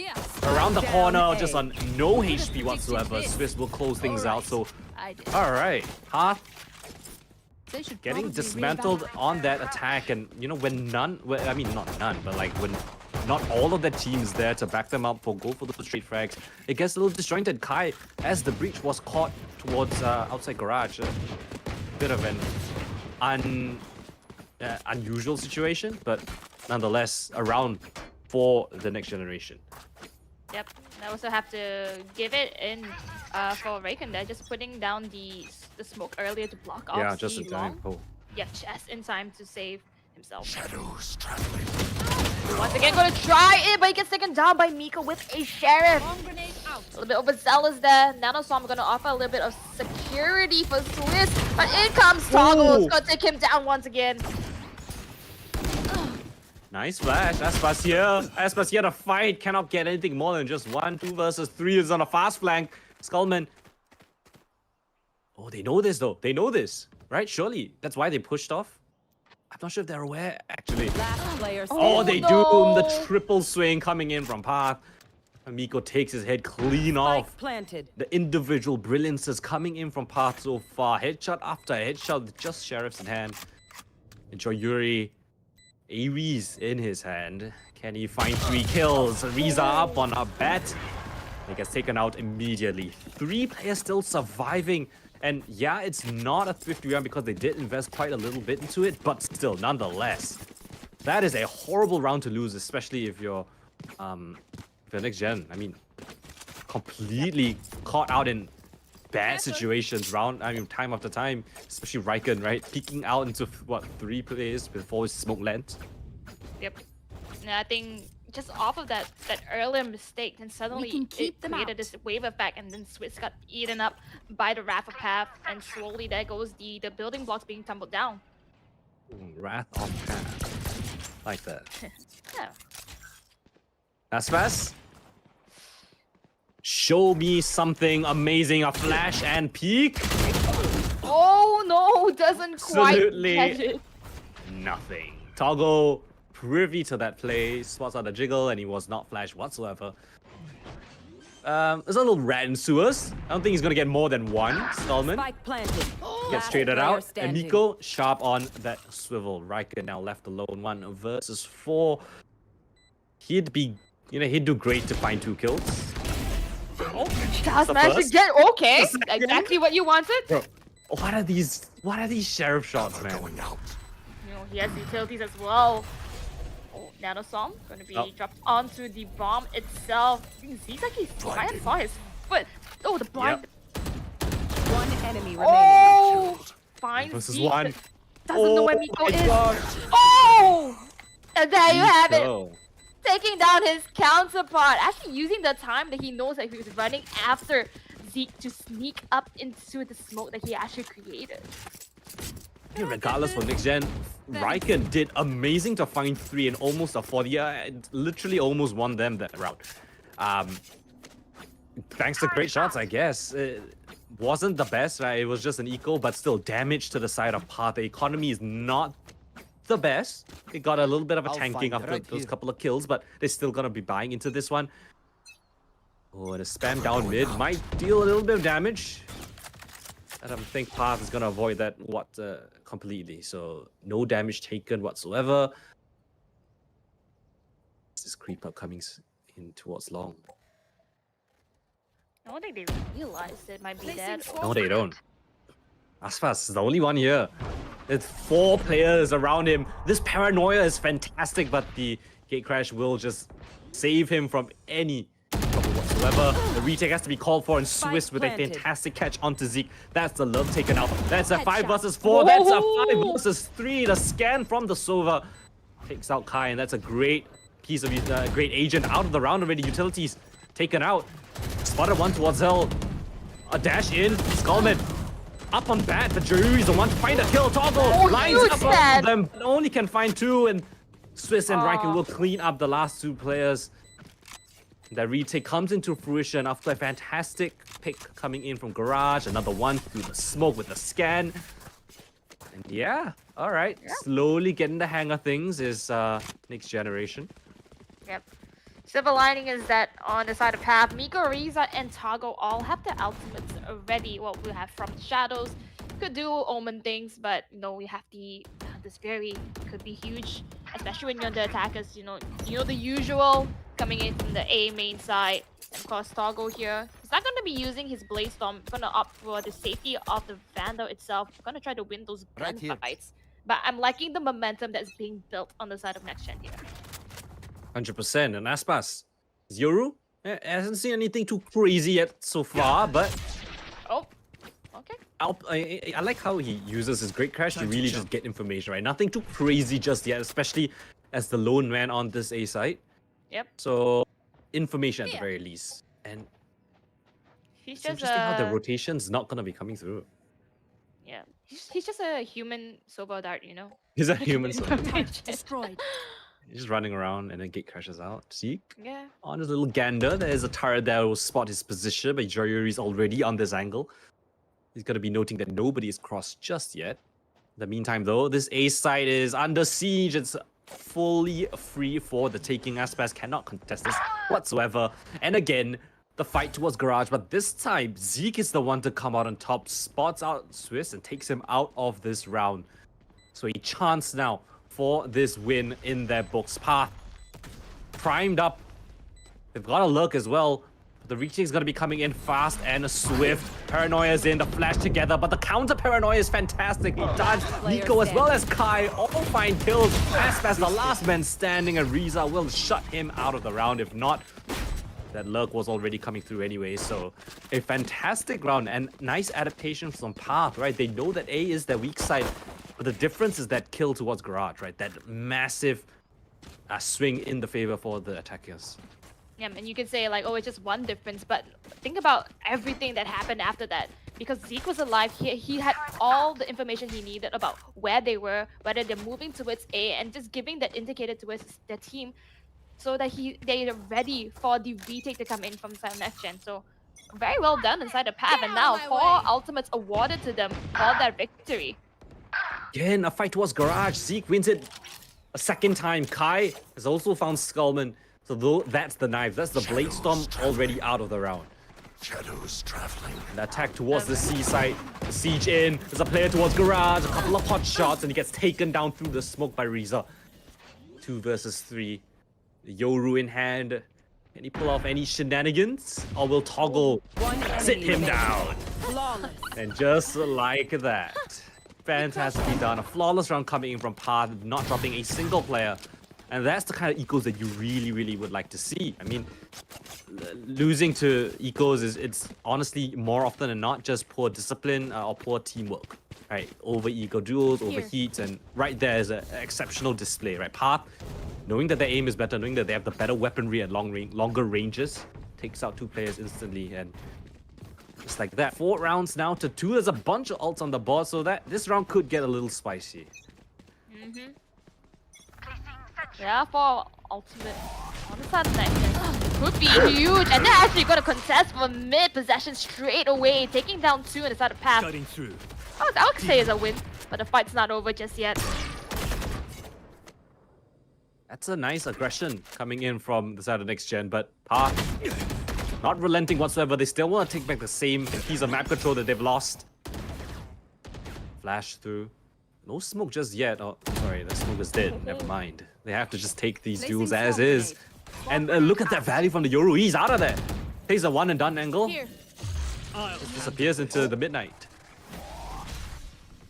Fast spotting out a couple of players, but his teammate isn't gonna be able to find the frags though. What's he gonna do? He has one flash, that's all. Popping it right now in the middle of all the action, but somehow gets the second kill as well. Kai stuck in a corner.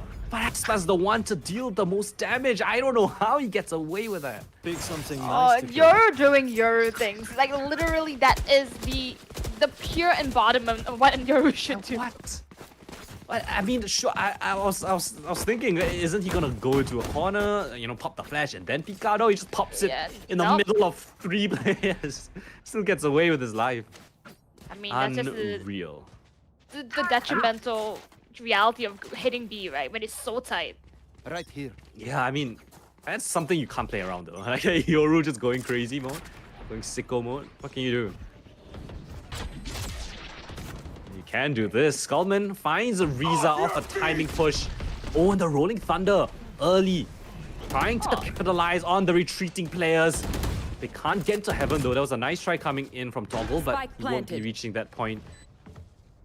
This Well, the round sound at cues the very least. actually gave some warning because now Skullman's actually worried there might be a jet up in heaven itself. Gonna buy some time. They're locked down. They got nothing to do for it. They have no counter utility. Not there. Take flight. Oh, they just fight. They're pushing It's spawn. just fight, yep.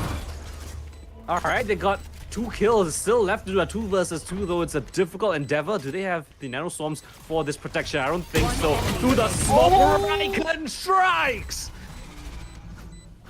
Just like that, 3 kills in a round. He just peeks out of his own smoke, expecting the 2 players from Path to be standing right there. And Path, you know, none the wiser. Why would you push your own smoke just like that? So reckless. But I mean, you know, when you have the mechanical aim to back it up, yeah, back it up. I mean, that's the risk that, you know, when push comes to shove, you know, lockdown in your face. We have made a decision. We have no utility to try to take it down. And then towards the back, suddenly having to make the choice to push through the smoke. Very interesting there.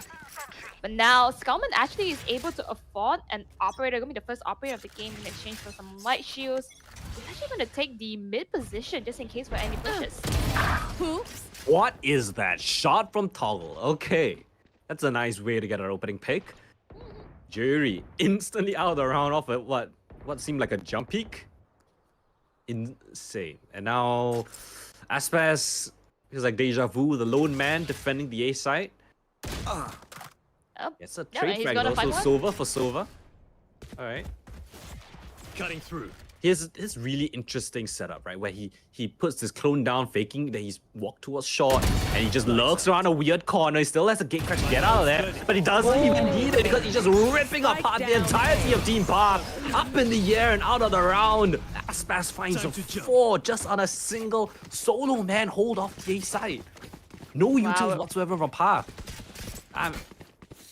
Only on, like, what? After he got 3 kills, did Kai use his flash? It's a bit uncharacteristic, though. Here. Huh. But with that said, huge props to Aspas that earlier on I said that, you know, don't play the turn off your brain game, but I think that's the way for next gen to actually play. Go with your instincts, trust it, and now we see Aspas pop off on the side of Path though. A little bit of the mistake being made there, thinking they could just play the refrag game. Yeah. Try peeking time and time again. This time it's Skullman's op towards A-Long that was noted. Team Path. Round and round again, they like to push towards this A position. This time a double setup towards short. Drone's not gonna be spotting out Aspas though. That's in great Fake position, rate but on they're not TT. gonna bite the bait. Exactly. Actually, they're gonna rotate. Okay. Oh, timing. Push. Aspas.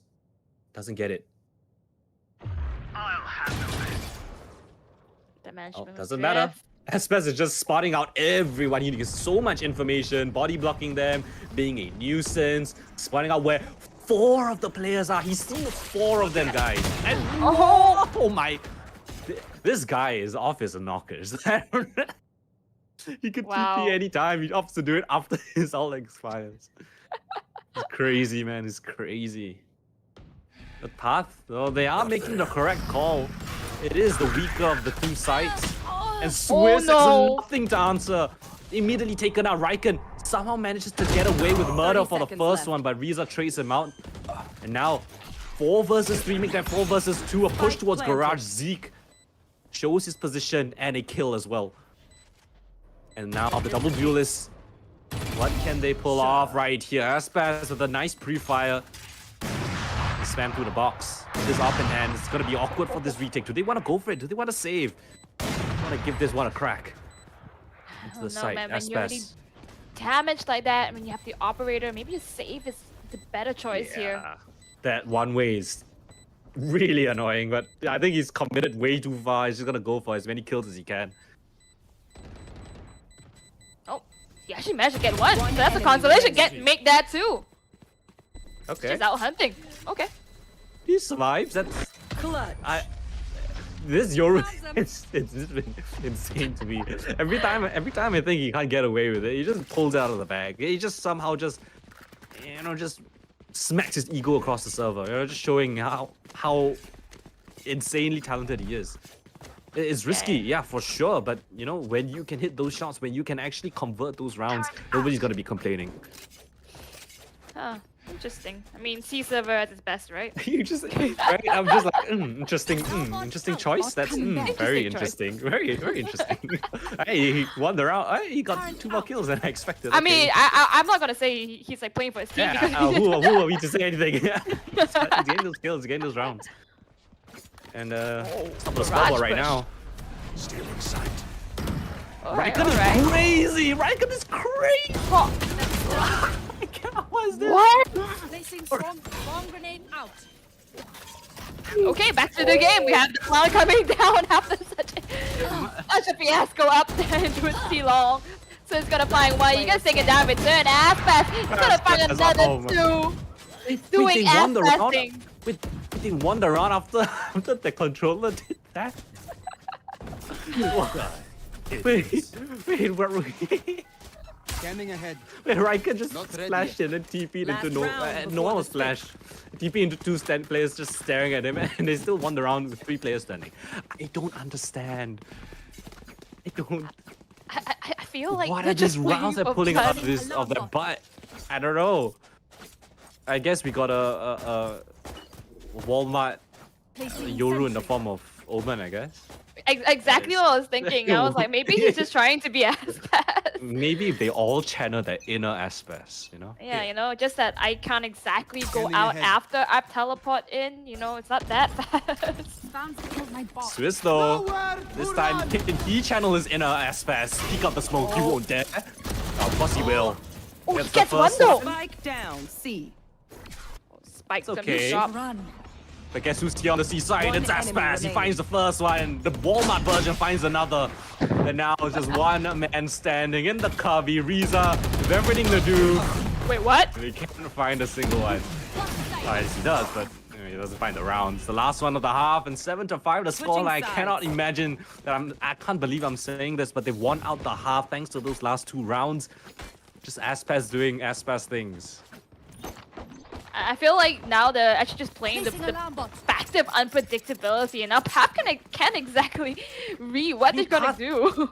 Path are kind of playing into it, right? We saw how patient they were on Pearl, but now this time around, Yep. it feels like they're just, as you mentioned, I don't know if it's the right call, turning off their brain a little bit. Some of these pushes, right? You see things happen and you question it, but then they still do it and they get away with it, and then Path are just like, what's going on? So we're just gonna full send C, full send A, and we'll see how it pans out, I guess. I'm not sure if it's gonna push Pap to actually adapt to the way they're playing. Yeah, That being that's the said- question, right? Yeah. Kai? Oh, B! Sky gets taken down by Skull. Just some jumping right clicks there. But the rest of the Pap Alright. team members are ready to defend the site. He's out again. I think they heard him. Yeah, look at the ping on the map. They know where he is. Raikkonen spotted out as well, so they know where the last 2 players are. Aspas, time for you to do the Aspas things on 1 HP. If he gets anything more than 1, will be insane. The paranoia comes through. Oh no! Cover What's going happening? Raikkonen gets the frag in the end. Spotted where the players are. Aspas is still alive on 12 HP. If he tucks in close, maybe. player Just standing. maybe. No, the spike though, not planted for his position. Has to take this wide swing out, and Riza will Thanks. finally put an end to this madness. Well, that's the answer, is right? over. Pap is gonna play a little bit more disciplined, but still taking those risks. And on the side of NXGN are forcing them to take. Yeah, right now you can clearly say that NXGen have the momentum on their side. They have, you can tell that they are in control of the pace, right? Whatever's happening, it's on the pace of NXGen. And how will Path handle that? Will Path play passive? Will Path be more proactive? Will they want to establish, we are the ones that are gonna dictate how the match goes? Or will, NXGen just do wink/Aspas things? Revealing. Audio. And I knows see this. anything? Does he get caught out? Skullman! Oh, Blinding. Blasting. Gets this taken smoke down at after the shot. side is not great coming in. Flash out. One enemy remaining. I would like gonna to say, find Flawless. I would like to tell you guys what's happening, but they're just running in. I tried, and I think both of us tried at the same time, and we just had too many things, so we're not on the same page as well. Okay, he gets a headshot. Oh, they all get headshots. Right? Yeah. Regardless, okay, not regardless. I mean, the problem was that they forced into that one. So this is not a bonus. This is gonna be an eco for the side of NXGen. They thought they had the right read. They thought that they had control over the B side, but Kai was more privy to that. And him just staying alive, right? Just bought them so Placing much swarm time. grenade. Now that I can say for certain. This time around, they've got those sheriffs in hand. Can they pull off some more miracles? We might actually find people here. Skullman does see one as he dashes ways into safety. They're gonna double down into Risa, but with the Spectre hand, just gonna be spraying and praying. He does see the counterpart here. He's gonna get a third one, and Zeke's finding one for himself as well. All right. Okay. 5 players standing versus 1 Killjoy and C-Long. Spike's lost as well. Swiss up on that. First player, and he doesn't get it. Toggle will shut him down. A flawless run coming through for the team path side. So that's 3 rounds on this defense. And as hectic as it has looked, it's still all 3 in the way of path. So a nice start already in the second half. They're slowly building up to the chaos that was in the first one.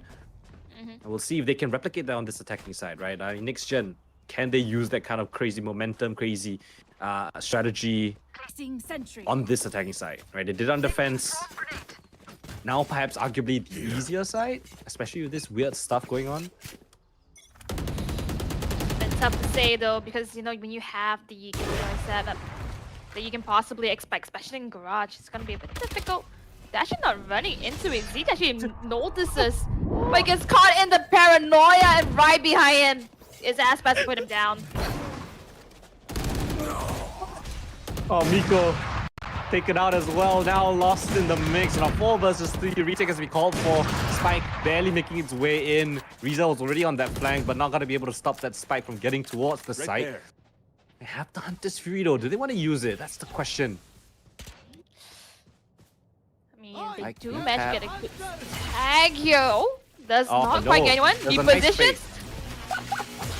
You can clearly see the thinking. Wait, they're not there. Oh, maybe they're here. Spike planted. Toggle. Up on that with this off. A top one to go for this retake. He's somehow still alive. Everyone is still alive. Sometime this rack has to come through. And they line up Skullman and Path.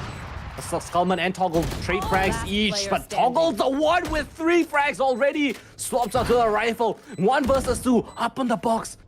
Riken caught between 2 angles. The dart will no! and he cannot find a single kill. Toggle pulls it out of the head. 4 kills. Somehow just retakes it by himself. Was it Kai that was playing with Toggle? Because I want to salute that guy for going out there and playing for Toggle. I was a bit lost in the mix, but I was a bit distracted, right? Sorry, I want to fall back to Zeke. Because Zeke saw the gate crash from Aspas. He was trying to stand it out and he missed. And then Aspas teleported there and he just killed him while he was running away. I found it really funny. This is a chaos going on. And then Toggle just casually retake the side 4 kills. No biggie. Yep. No biggie. Just a casual day in the Toggle camp. I can't imagine the fear running into Raken's mind though, knowing that Toggle just killed 3, and then running into your face when you're right up on that box. Crouch down. Oh, again! Oh. Okay, no, it's a fake teleport. Whew. Even I got faked. Oh, that's the gate crash. Surely you get PTSD after a while, no? Oh, wrong. Just wrong looking at direction. Oh, every corner possible. around the corner, Zeke blinded, holding his ground, faked out again by the teleporter. Can he finally get the kill and the revenge on Aspas? But still, they're swarming the site into his domain. Miko finds 2 kills at the back of the site, gets taken down. Riken with 3 kills already. Player Oh, he standing. tries to teleport across Spike the map, down. but he gets C. denied at the last instant. Swiss cannot land a headshot onto Riza as Team Path yet again stifled the wild aggression coming in from NXGN. Yeah, got a hats off for Zeke as well. You know, facing his demons, actually taking down his perpetrator, which is Aspas.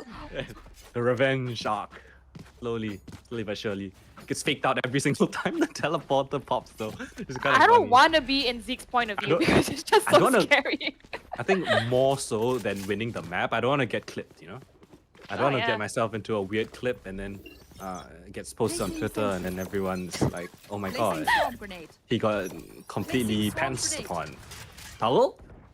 Nice peek out from Garage, takes down Swiss. And yeah, when your wild card is taken out around instantly, you know, what is your secondary call? Seems to be looking good for Path though. We have ultimates as well as crats and crats running through their veins, but next gen, if they lose this round, it's gonna be a bit hard for them to script the bottom of the barrel. Yep. Here. Not great. Their money situation, you know, they might need to hire a financial agent sometime soon. What's the call? They're not really sure, right? I mean, when you're left in a 5 versus 3, you have to kind of just play the clock, right? And if you look at where the positioning are of Team Path, they have Riza just spotting out an A. 4 players One towards his B enemy side. It's remaining. absolutely devastating coming in from Kai. Just toying with his food. One by one, they peek into him, and one by one, they fall. He knows where the last man is. Joyuri, bottom of the scoreboard, and bottom he will stay. Oh man, he's Sorry. not having a great game, man. You don't have to rub it into him. Not like that, man. Right? It's the support that he provides, right? You gotta support your crazy wildcard. But it's rough, right? When you're up against a strong toggle, right? When he's hitting shots like he did in that 4K retake, it's tough, man. It's tough.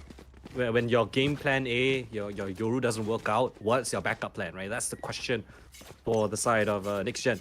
It can't be a one-page book. If not, Who's you know, next? Path will literally read it in a second.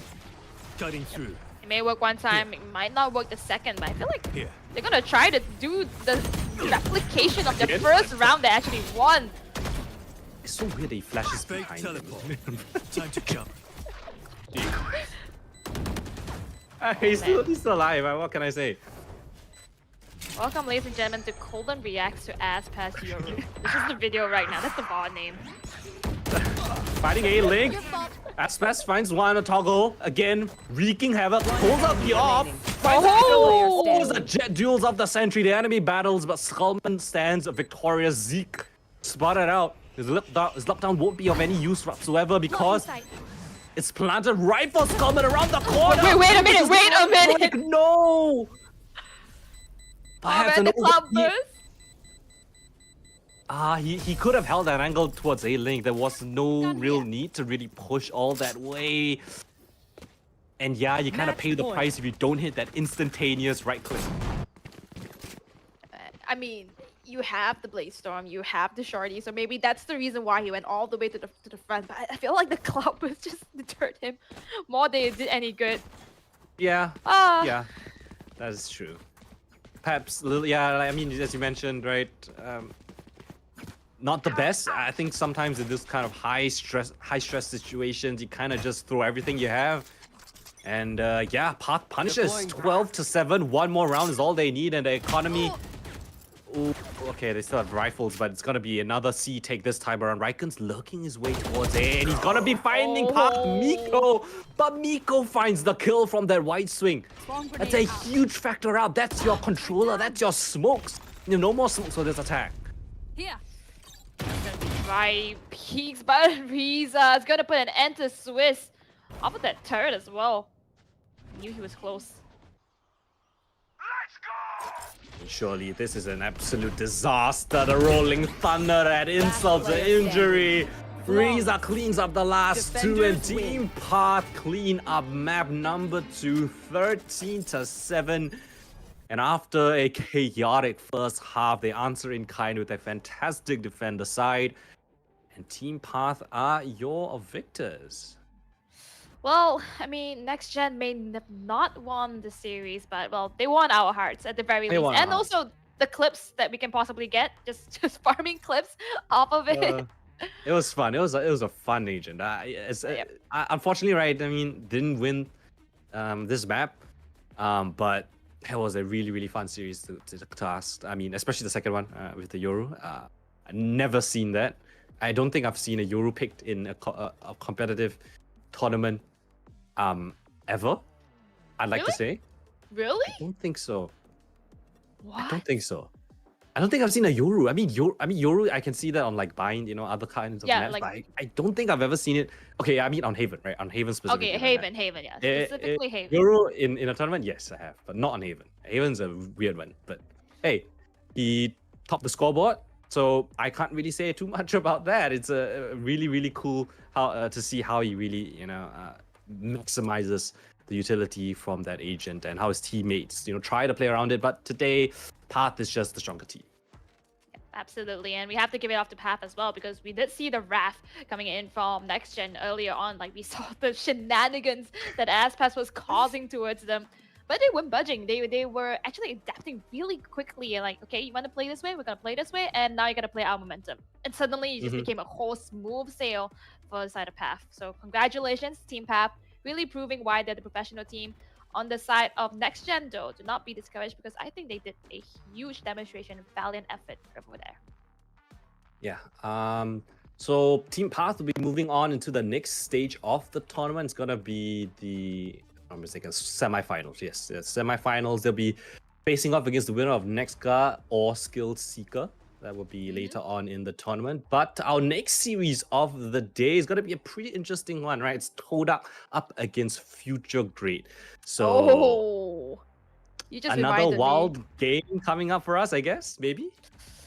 Perhaps, but it's the interview that is just inked in my head about Pretty Princess, talking without better words for it, smack about TODAK. But you know what? Maybe that's just the psychological warfare, right? Trying to like shake them a little bit. Who knows? Might be. Yeah, but I think we will be going for a short break. But when we come back, it's going to be the second series of the day. You guys will not want to miss that one. And stay tuned because it's coming up right after the short break.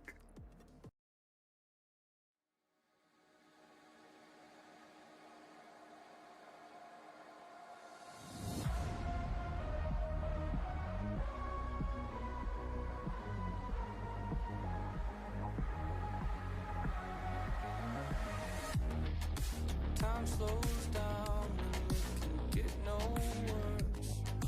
I can feel it running out on me. I don't want these to be my last words. All forgotten 'cause that's all they'll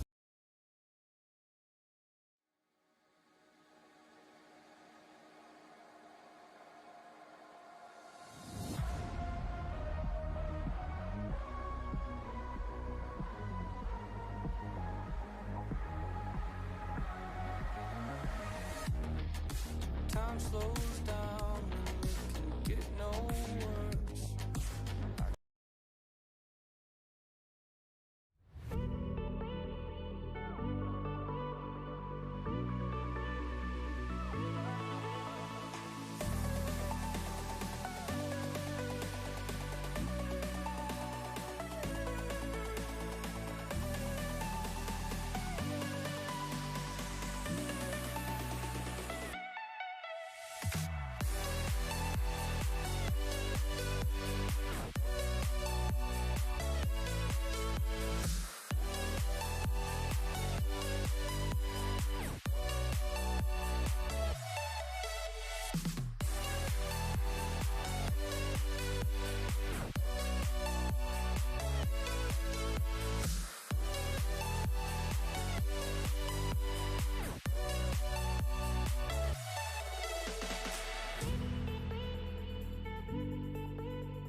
staring at the stars fall.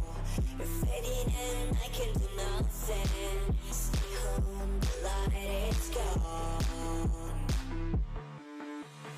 Make it bright, we can't fight at night. The sky knows why, we can't inside. We're growing scared, the flash inside. My mind knows how to deal with life.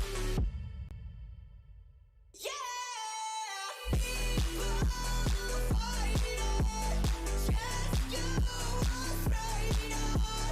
We are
Hi everyone!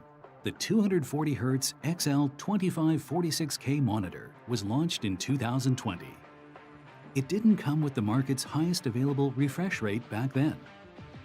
But still, it has been widely acclaimed by pros and tournaments as the top choice for FPS equipment for its distinct motion clarity.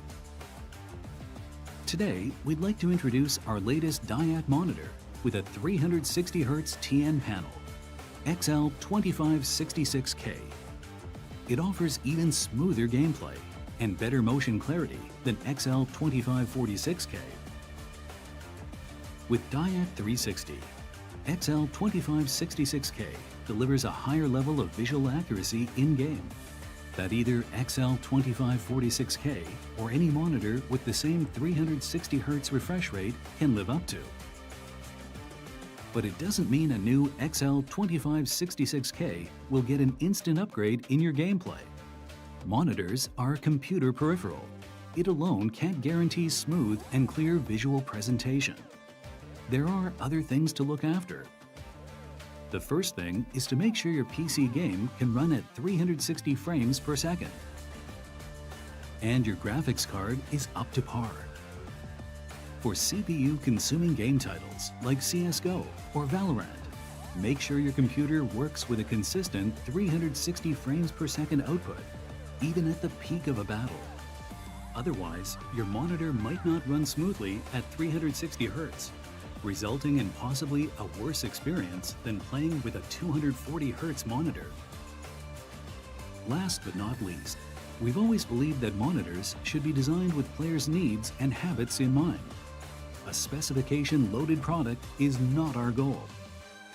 We hope to create products that can deliver better overall experiences to all players and help those to find one that fits him or her the best. Thanks for watching. Please DM us if you have any questions.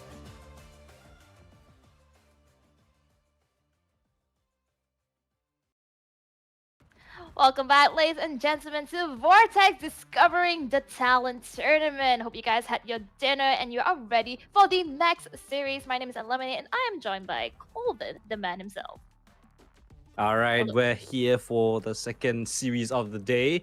And it's going to be an interesting one, right? It's going to be TODAK versus Future Grades. And I think what Elle has told me earlier on is that there might be something spicy going on between these two teams. I mean, the premise is already set. We had Pretty Princess, make his way into kind of like the bad books of TODAK there, if they've been paying attention. Yeah, but Coldan also had some interesting information to depart on me, which is that 4 of them actually come from the same team. Coldan, maybe you can elaborate, give the viewers some context here. Oh, putting me on the spot, huh? Okay, Mickey Mouse. So, they've been a team for quite a while. I think these players, they've been playing in multiple tournaments already. They've been a call for quite a while, and safe to say, this is a relatively new team, but they're also pretty well versed, right? They're comfortable with each other. This is something that's, I would say, slightly more unique out of all of the teams. Well, at least not out of all the non-partnered or non-invited teams, right? Apart from TODAK, NXGN, Path, as well as Blitz. I think this team has one of the highest chances to actually make it all the way to grand finals and potentially even win. I think this team, right, Pretty Princess being that captain, picking out his teammates, picking out his friends from the same team that he was on, actually just bolsters that entire roster up so massively.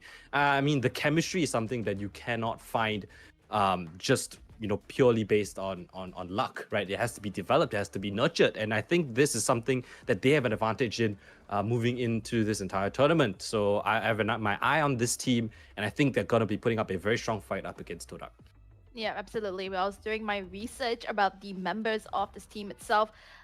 Majority of them have VCT experience, so they're not exactly a whole new team. They've been playing Valorant for since like the very beginning. I think Aquaric since 2021, and I think even when it just came out. So we're going to be seeing pretty much the closest we can get to from the rookie teams as to a professional team that, Path as well as TODAK, NXGN all boast themselves. So very eager to see how this one plays out. It's going to be probably the closest one we can probably find.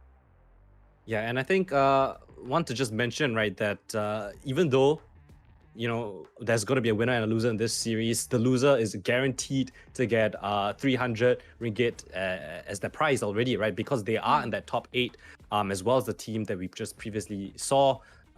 Next Generation, that was eliminated earlier on in the day, the series earlier on.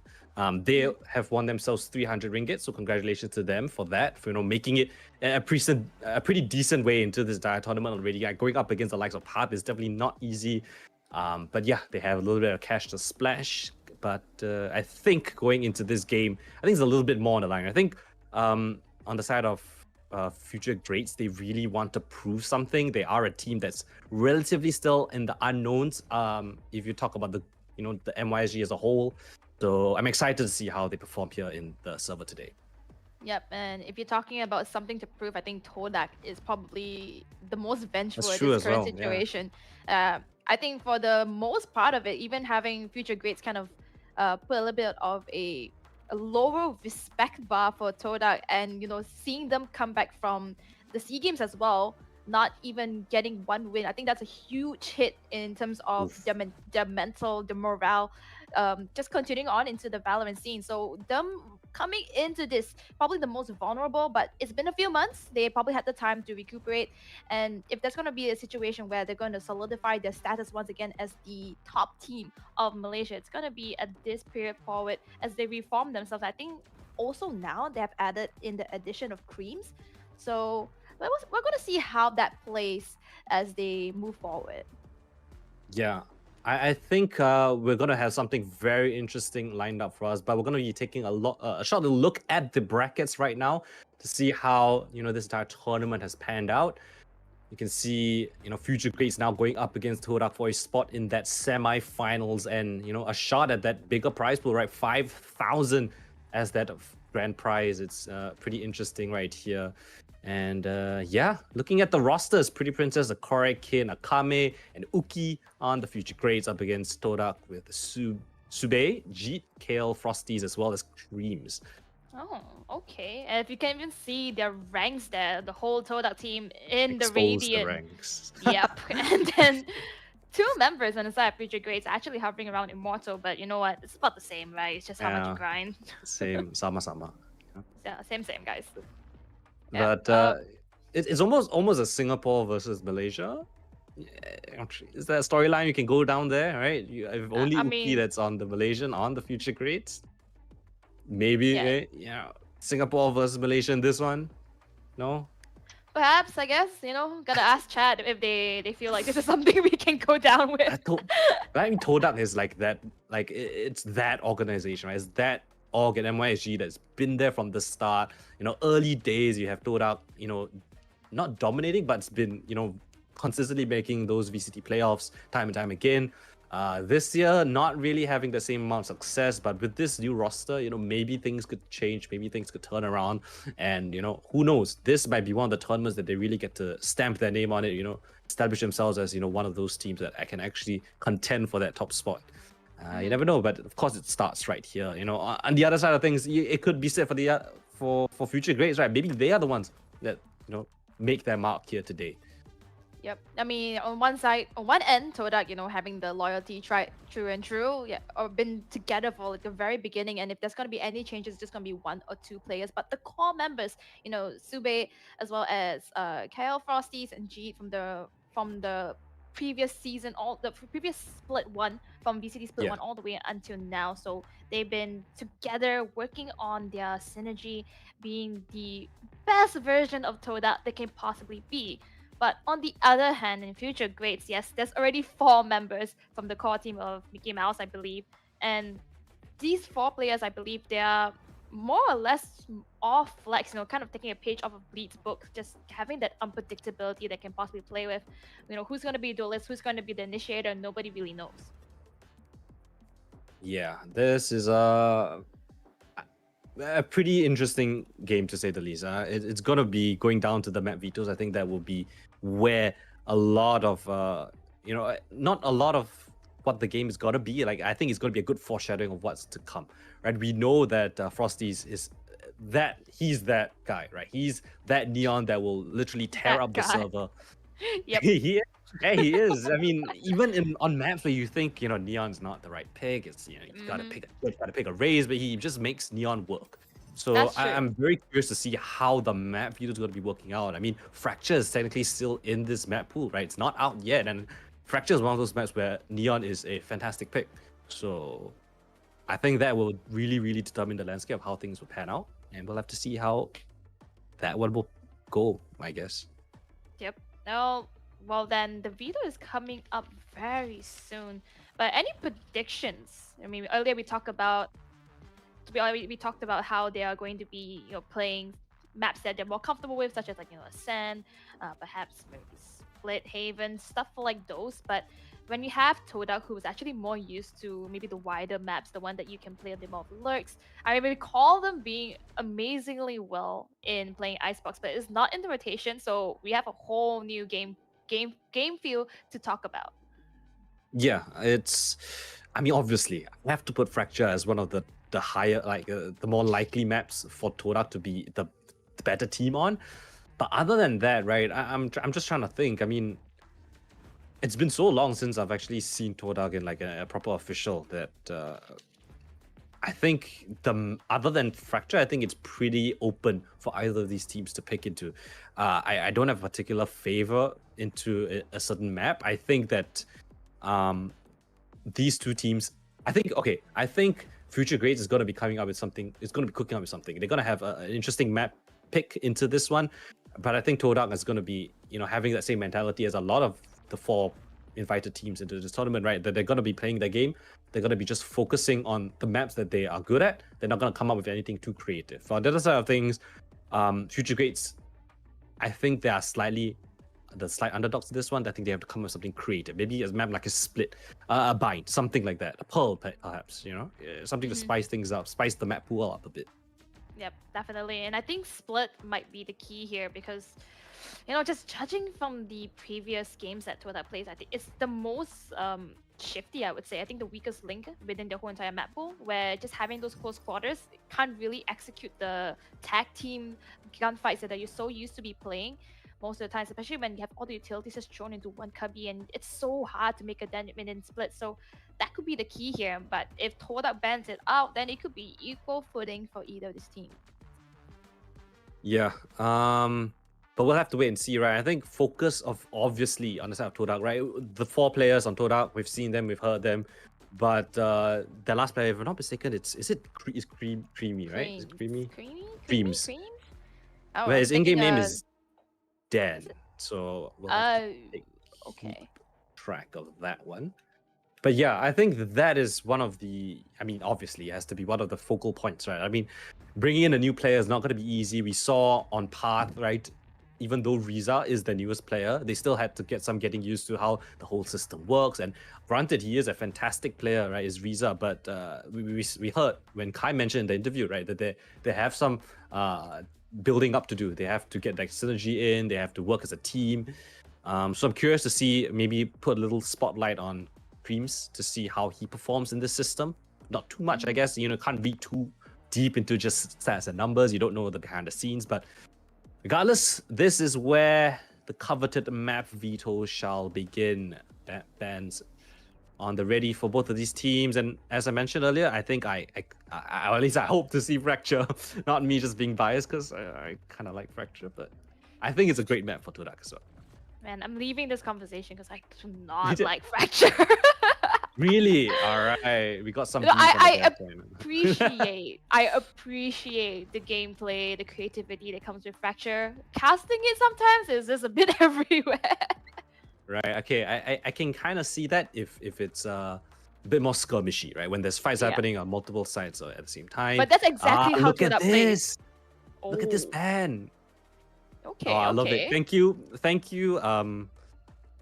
Future Grades, for helping me prove my point. They instantly ban out of what I would believe they think is TODAK's one of the stronger maps. Fracture out already.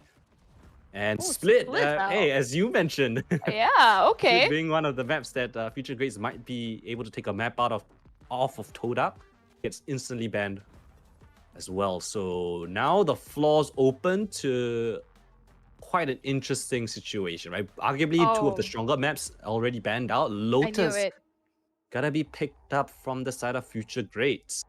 I knew this Interesting. was gonna be picked up because that was the map that Future Greats actually won out the previous week. But with that being said, TODAK actually plays pretty well on Lotus itself. So this is gonna be probably the closest game. I think that's gonna set the momentum for the rest of the series. We'll see how TODAK replies though. They already have Lotus. They're gonna pick Ascend. Okay. Right. Bringing it back Ascend. to basics here. Ascend, not bad, I think, for TODAK. I think it's one of the maps that they are relatively comfortable on. I think as a core of 4 of them, they've been playing for so long. I think Ascent just has to be, you know, one of the maps that they are just relatively comfortable. I wouldn't say the most comfortable, but it's a map that they can play. Not bad. Haven, instant second ban coming in from Future Greats. So what do we have? Bind and what's the last one? I'm Bind the blanking. Pearl. Bind and Pearl. Bind and Pearl. Ooh. Pearl. Oh, okay. Bind. Okay. So Bind gonna be the last map if required to go to that distance. And the sides picked up on the attack is, am I saying it correctly? Yeah. TODAK. Oh, TODAK is white. Ah, nice. The camouflage from TODAK. This is a strat, guys. If you do not know who starts on Nobody attack. starts on the attack. We Oh, all man. start on defense. I guess Prod didn't get the dark colored logo here. Yeah, throw them under the bus. I like that. Yeah, mhm. okay, sorry. I was just gonna say Future Greats' logo looks like French fries, but maybe I'm just hungry. Yeah, maybe. I don't know what kind of French fries you're eating, man. If you have French fries, they're just sprawling out of the bag. All directions. All right, attacking on Vine. I think Vine, yeah, relatively 50-50. I don't have a particular favor. I think whichever team can use the teleporters are actually going to be the ones in favor. So that one can work on both sides. I think it depends on the agent comp as well. So Vine will keep that a rear view mirror, but in the meantime, it's going to be Lotus as well as Ascent that is confirmed for us here today. Okay. Pretty interesting because when I think about TODAK, I think about, you know, the perfectly curated buddy system that they usually play off of, as well as the methodological stretch that they already tried and tested time and time after again. So just looking at Future Greats, I think it's just getting past this initial wall that TODAK already knows how to put out there. Try to put up that challenge, break it, and start shaking up the momentum. That's exactly how TODAK usually falters. So if Future Greats actually reads into this, that's the way that they really need to try to overcome the challenges that TODAK puts in front of them.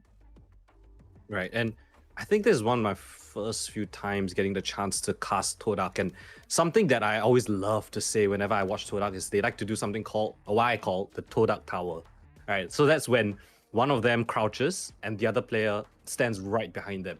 And so it's like a totem tower, but it TODAK, so I just called it TODAK that's Tower. Cute. Okay, I'm gonna steal that. No, okay, yeah, take it. But that's something that I see them use a lot, especially when I was watching VCT. They love to double up as buddies, hold an angle with an up-down setup like that, the TODAK Tower, and it very frequently gets kills, at least one, right? Even if they don't get the first kill, there's a trade that comes in. And whenever you're in a man advantage situation, double holding an angle like that is very difficult for the person swinging because it's a strat that is not really seen. Right? Yes, there is a risk of you being sprayed down, but when you don't know that it's happening, it's very hard for you to actually get that spray down. So that's something that I think is in the team chemistry for TODAK. That's something that's you can't sort of teach, right? It comes with experience, as I mentioned. Something that I would love to see here today. Maybe they have, Volve, maybe have a bigger TODAK tower, I don't know. The triple TODAK tower. One's jumping. If they ever pick up a Sage, we know what's up, man. We know what's up. Or one's prone. Yeah, they somehow managed to prone. They're lying down. I don't know, man. They might have hacked the system there. If it's possible. Imagine that. Imagine you can prone in Valorant. How many more ready angles can you find? You just lie down flat. Remember when Valorant first came out and people discovered the overpoweredness of just wall banging?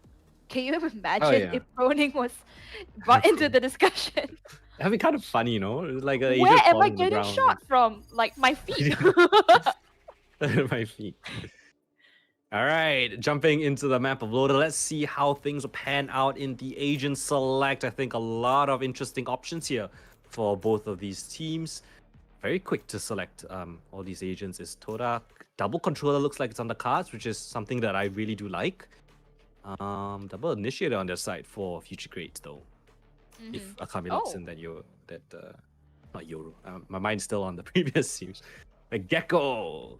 All right. Little bros in the server for us today. Yeah, double initiator, double control inside of TODAK. I feel like we haven't moved the 4 months that I was not casting because it really went back to how it was. The double initiator strats and the double controller. Yeah, I really like it as well, but I just feel like the teams that we have in C just doesn't seem to synergize as well as it is as opposed to a double initiator or a double duelist. TODAK, though, on the other hand, has been probably the most adamant team trying to make this one work, and it has worked for them. Maybe trying to perfect it right now by just using this a little bit as training. Yeah.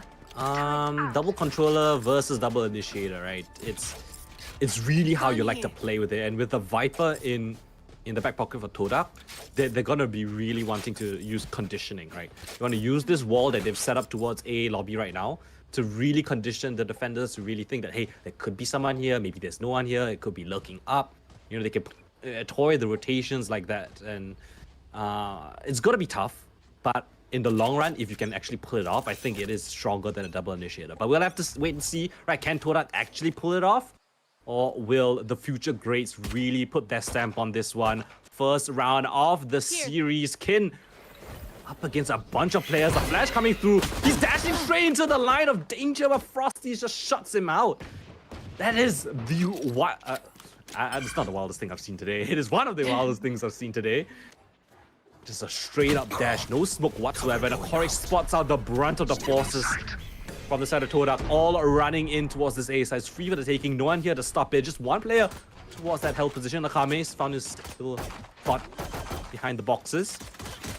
Oh, not watching for it. Peeks up, finds a kill, but Fragile's right here with the trade frag. The new player on the side of TODAK, making his presence known. Uki, Spike planted. one player that's not on the Mickey Mouse. Mickey Mouse. Oh. Gets taken out, but Pretty Princess on the back line. 1 versus 4. The captain for his team, he spots out 4 players on his screen. Manages to get one, but Sube's there for that trade frag. So a nice round coming in from TODAK. They put that first on the board. Yep. Actually, the respect has been given, although they did talk a little bit about how they didn't really see TODAK towards that standard. Because when they went in as a team, no one was actually contesting for that side. They gave them the side for basically for free and tried to play the retake instead. Yeah. I mean, kudos to the presence being noted, right? TODAK, they were towards C, they were towards A. There wasn't a firm piece of confirmation of where the commit was going to be coming from. Aggressive again.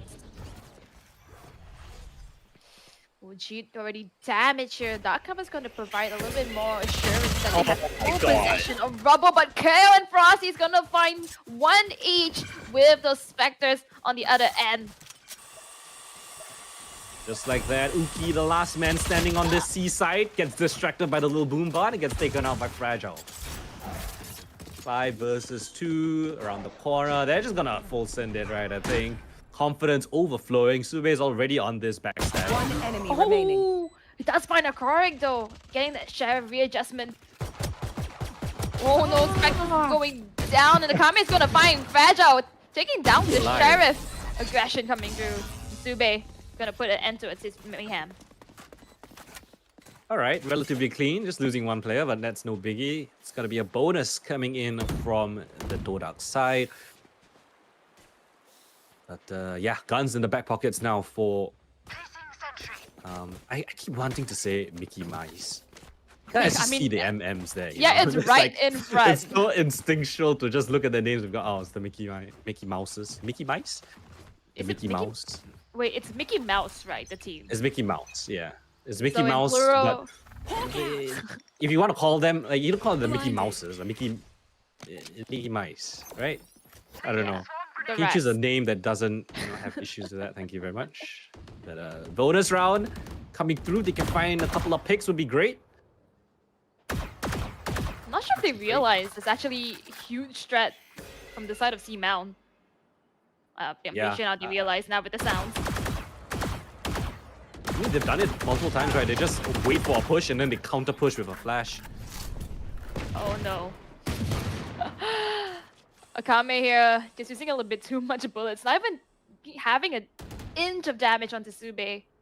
Yeah, they're both taken down to quite, decently low HP, so that might be a little bit of an issue later on the round, but Uki, Uki here to face up against 5. He's just going to be opting for a safer angle. Yeah, there's no point fighting for this. He is blocked by the Dark Harvest as well. Double controller wrap. Exactly what's blocking all of his vision. No challenge is coming through, but Dark Harvest is going to dissipate. He's going to find one. Pretty Princess is there to back him up. He checks the bottom. He does see Frosty and gets the advantage there. G with the Bulldog's going to take down Kid. But he knows exactly where he is. He's blinded. What manages to actually spray it down onto G. Bomb grenade out. I'm sorry, how did the last bullet Was get that a lucky shot or something? Yeah, bro. His crosshair could not be further from him. It was pointing towards the next map of Ascent already. Somehow it still hits his head, but okay. It is just a bonus anyway. And it was a pretty clean retake, I might say, right? Just waiting for the smoke to fade, get the nice kill, and then swarm in, overflow, waterfall into the site. So good job coming in for the future grades. But this is where the first gun round happens. This is where the pace of the game will really be set, right? Whoever can win out this first gun round. I wonder if TODAK's still going to try for the A hit. It's been working time and time after again, but perhaps future grades actually could pick up on that read. They do like to test the side of Team Mount though. Right. But they don't actually, commit towards A at the start at all. Yep. Right? They always contest C and then, they work the rest of the band. Maybe go B, maybe go A. It's been working out. Yeah. But just look what it's done though. It's already forced Uki to put out so much of the utility up into A itself. Yeah, they don't have early information. It's just him jump spotting, a flash peek into Mound. We'll get a little bit of information, but nothing more, nothing less. It goes both ways, but still, non-committal is TODAK. In the meantime, look at the Viper, right? Jeet, always that sneaky little rat. He's worked his way into a relatively deep position towards A already. I wonder if Uki actually sends this. At least the Viper itself. Look at the rotates. They're actually reading well into it. Yeah. Which is great for TODAK, right? I mean, it's fantastic. You just got to win out the post plans, and they have a lurk as well. Oh no. Okay, Akori getting a little bit impatient there. That's just Smoker as well. Spike planted. On the other side of things, Pretty Princess gets his head blown off. 3 versus 5 make that 5 versus 2. And yeah, this post plan looking really clean so far. The lurk gets taken out though, but still with 4 players standing, I don't think it's gonna be a very feasible endeavor.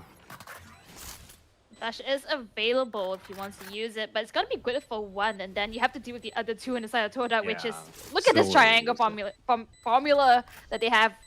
It's the TODAK tried and tested triangle. Hey, that works. I mean, yeah.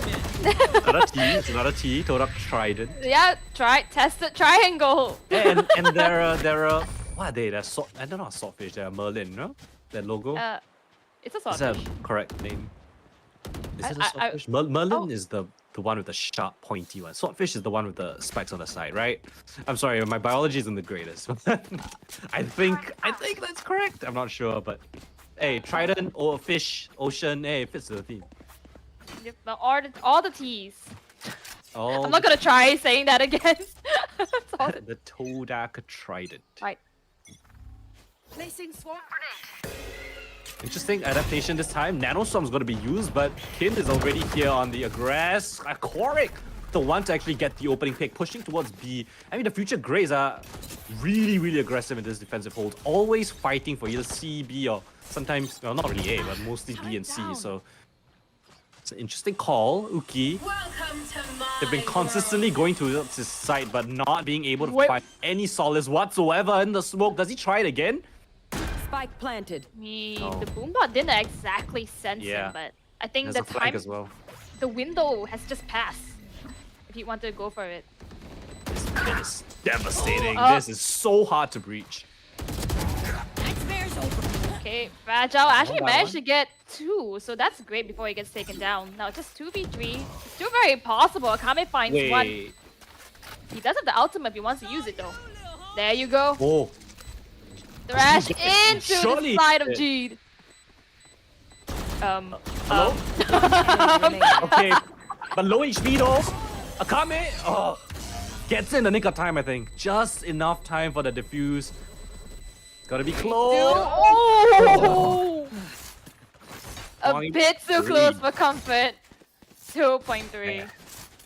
He had to hit the shot instantly. If he missed that one, I don't think there was gonna be enough time. So, good job coming in from Akame to clean that up. The Viper's Pit was really, really strong at first, but when Thrash came out, that's when all hell broke loose.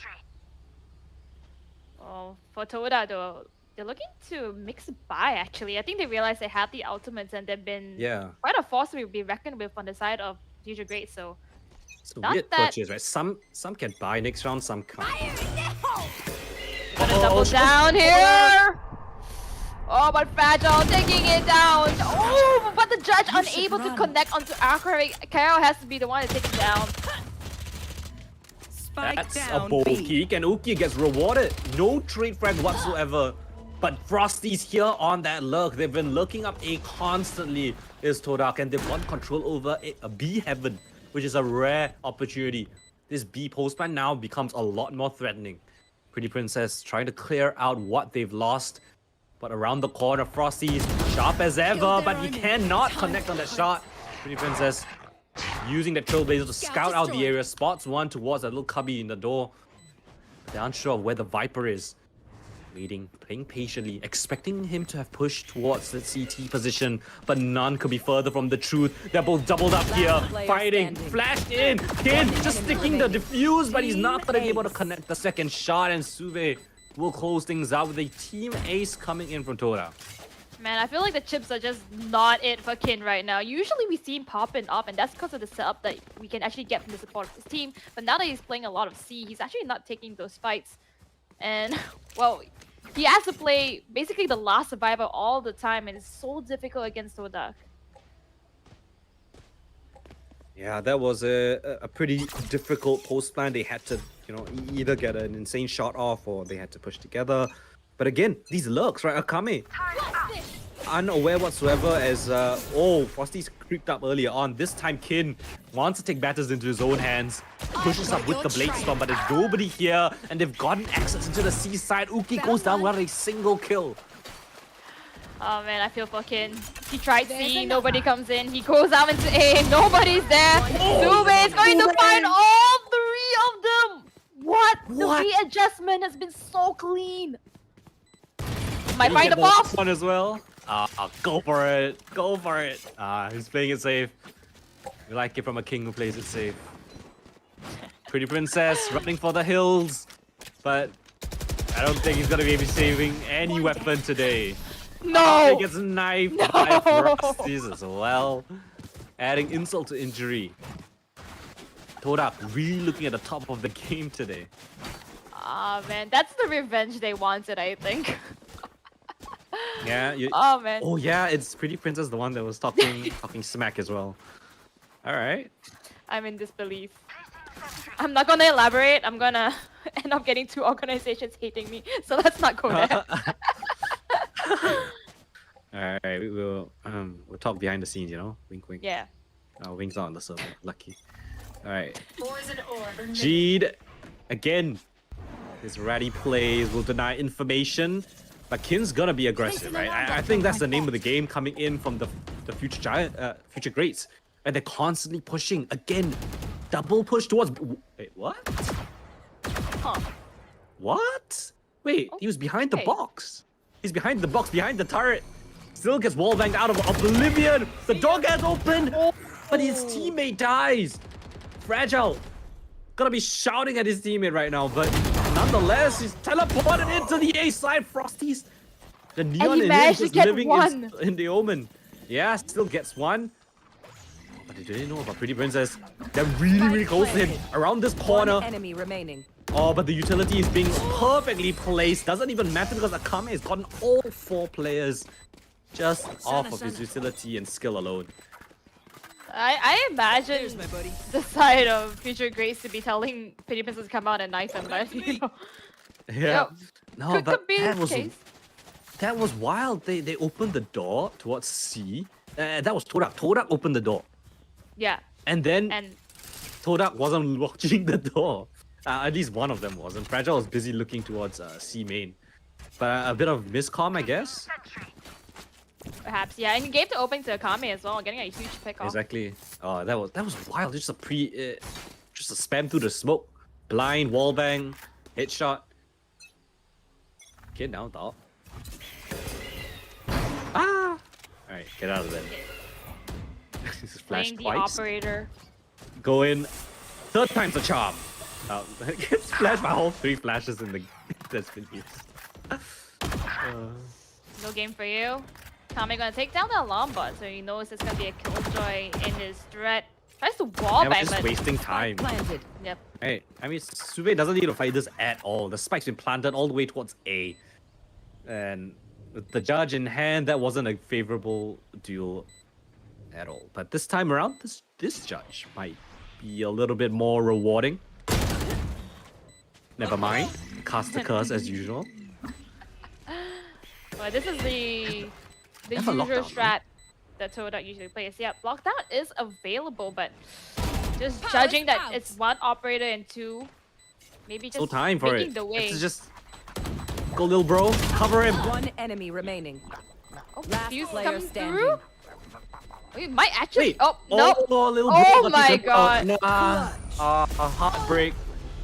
And I don't know about you, but Kin was busy saving his gotta life. pick. He Move was in. not in that Got retake whatsoever. He was already running towards C when he realized that his team was almost going to defuse. Again, miscommunication. I would assume, right? Majority of his team going for that retake, but then him saving and unable to get the trade frag. You know, since he was so far away. So Perhaps, and maybe that's why Uki also hesitated on using the lockdown instead. Just yeah, I think tried they it. thought that it was over. They were like, let's just give it a shot. But then they're like, wait a minute, we got it down to a 1 versus 1. But our last player was saving, so it's a bit awkward. It's a bit of a painful situation. And again, aggressive towards B and C, the name of the game, coming in from the future grades. But none could be further from the truth. It's an A crunch coming through. Pretty Princess, what more can you muster? They've got into heaven and they've completely avoided him. Got the first kill, but nothing more than that. Frosties will get that trade frag soon, and Fragile's already here in heaven. 2nd time's the charm. Oh, he might actually get the operator. Oh, he does! Yeah. That's gonna be Kin. Patient does pay dividends here. Look how scared the side of Future Grades actually are right now. Just curled onto one corner. Lockdown being used on at least the full of the site, but half of the whole entire playing field. Frosties, it's got static fight. You heard him! One enemy remaining. Up, up. 1 versus 2, make that a 2 versus none as Fragile pops the showstopper at the very end. And he manages to secure that win, so another round in the back pocket for TODAK. And right now, it just feels like they're doing whatever they want across the server, right? They know that B and C is going to be pushed out multiple times, but they don't care. They just go for A. It's been working. The retakes have not worked out ever since, what was the 3rd round? After that, it was just really frantic approaches from the future grades. Yep. And this is exactly what I said about the TODAK wall, you know, like the challenges that they put up in front of you.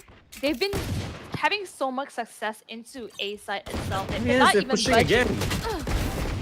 Oh, No way to Subig is taken down though. So now it's gonna be a 1-up on this side of future grades. That's wild that Stinger won that, but nonetheless, still a round win is at least a kill is a kill. Your trail. Playing a retake setup this time for the C side. Uki, yeah, with so much utility towards his position, there's nothing more that he could really do.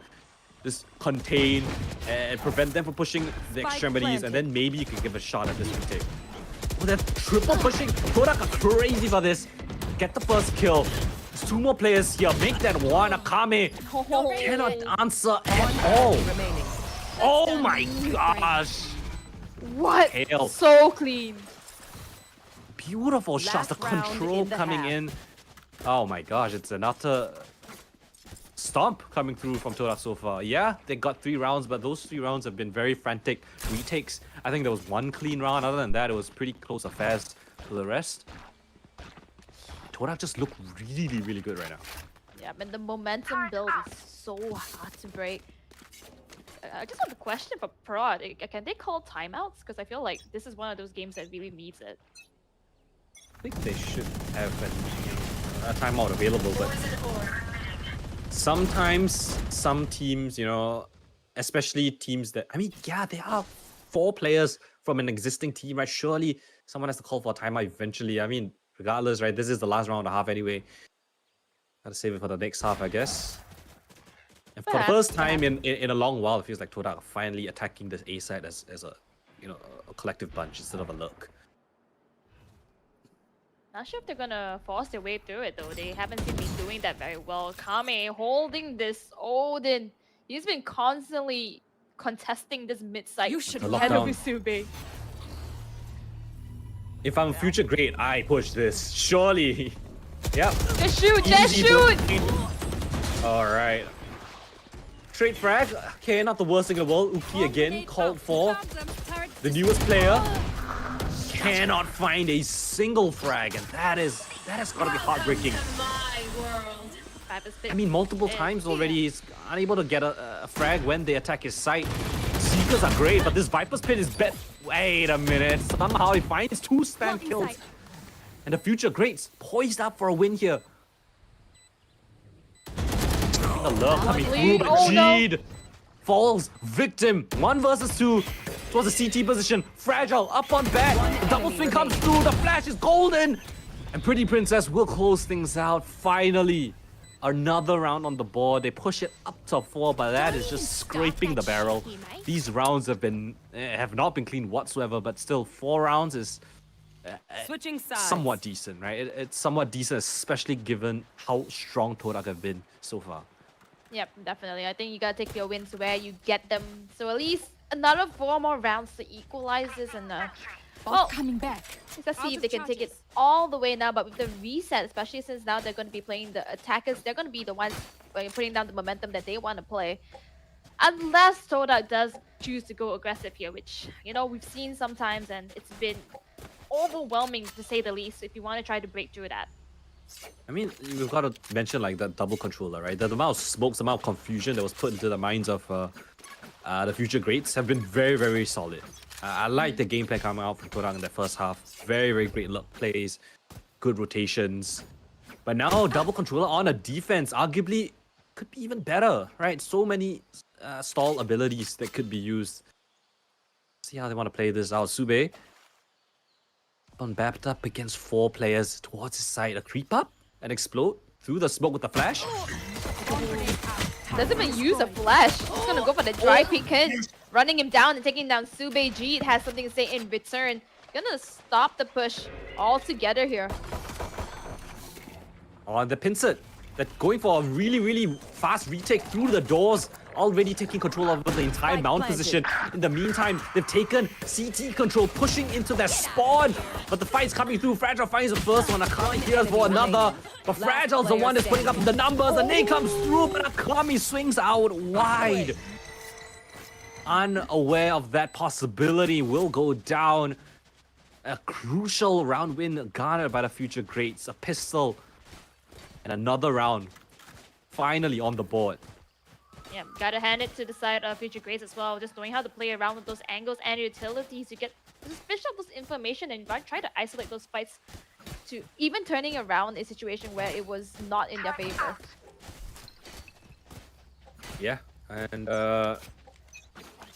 this time around, nothing too weird on the second buy. TODAK, it's a light upgrade.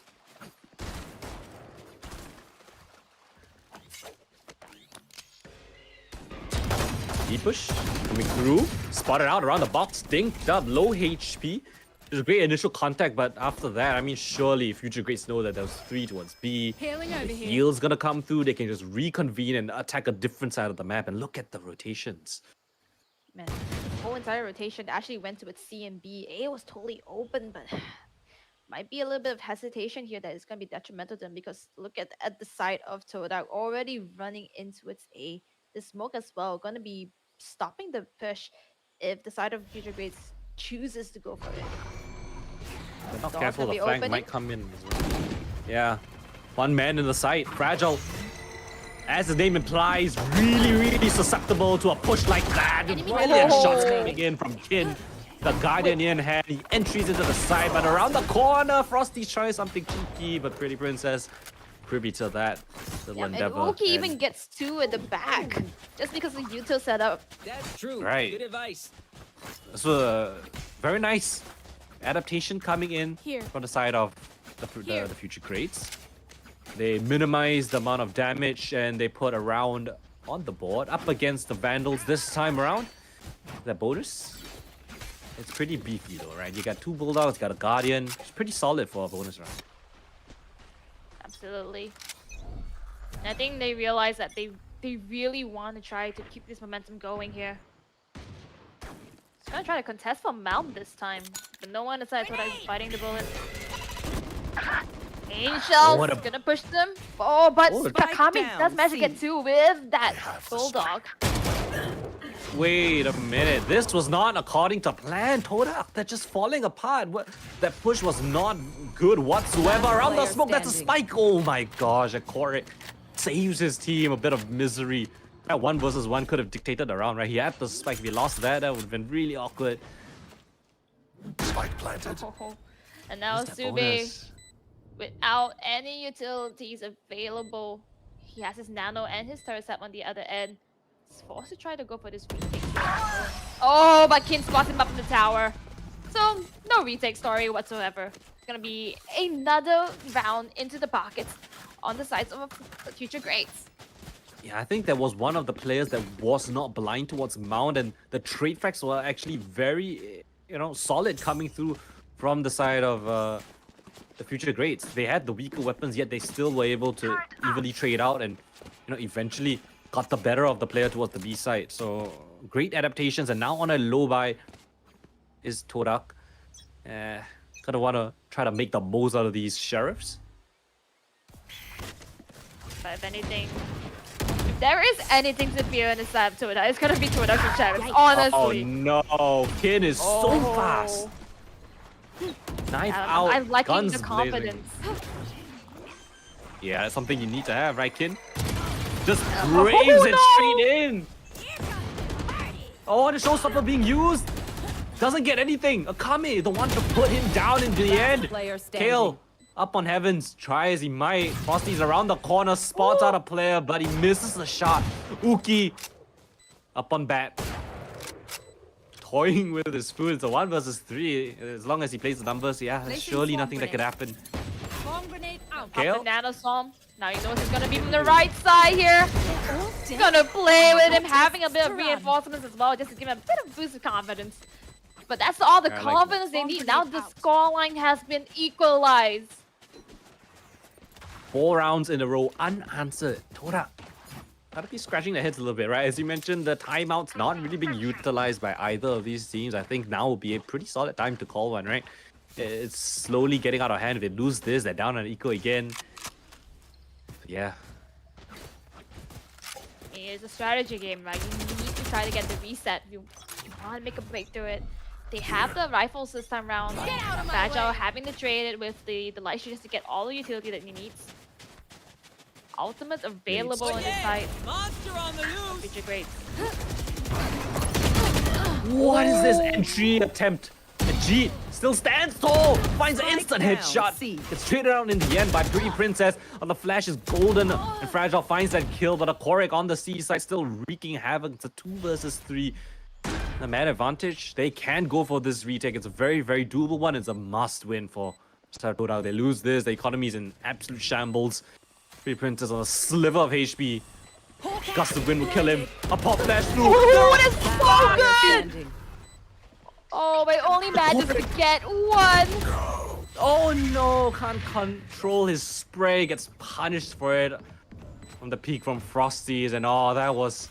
I saw the vision. That was so close to perfection, but Is diffused. just on such low HP, couldn't make any more damage out of that one.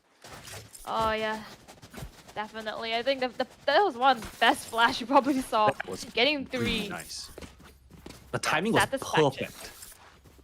Unfortunately, if I'm not mistaken, I think Korek was just a bit too far to capitalize. It was a pretty individual play, so it was kind of just Pretty Princess playing his life right there. Hey, it is what it is. A round finally on the board for TODAK. And an op in hand for Kin as well. I might change the tides of battle. I'm not sure if they expect this. Oh, he is so brave. He's still up close, not budging as well, even though he's paranoia. Here comes the reinforcements coming in, and Kyo gets taken down to the wrap of this operator. There's actually more members Nasty. on TODAK that wants to try a hand on it too. Yeah, who's next? Kin? Not gonna be entry this time around, right? With that op in hand, he's just gonna be looking for picks. Oh, ow! He tags him! He tags him! His foot! Oh my. But there's split though, there's still two players here. And it's two of the most dangerous players to go up into the sides, the Killjoy and the Viper.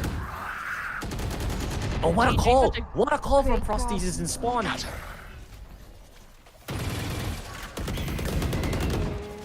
And now Entire this is... mount. Yeah.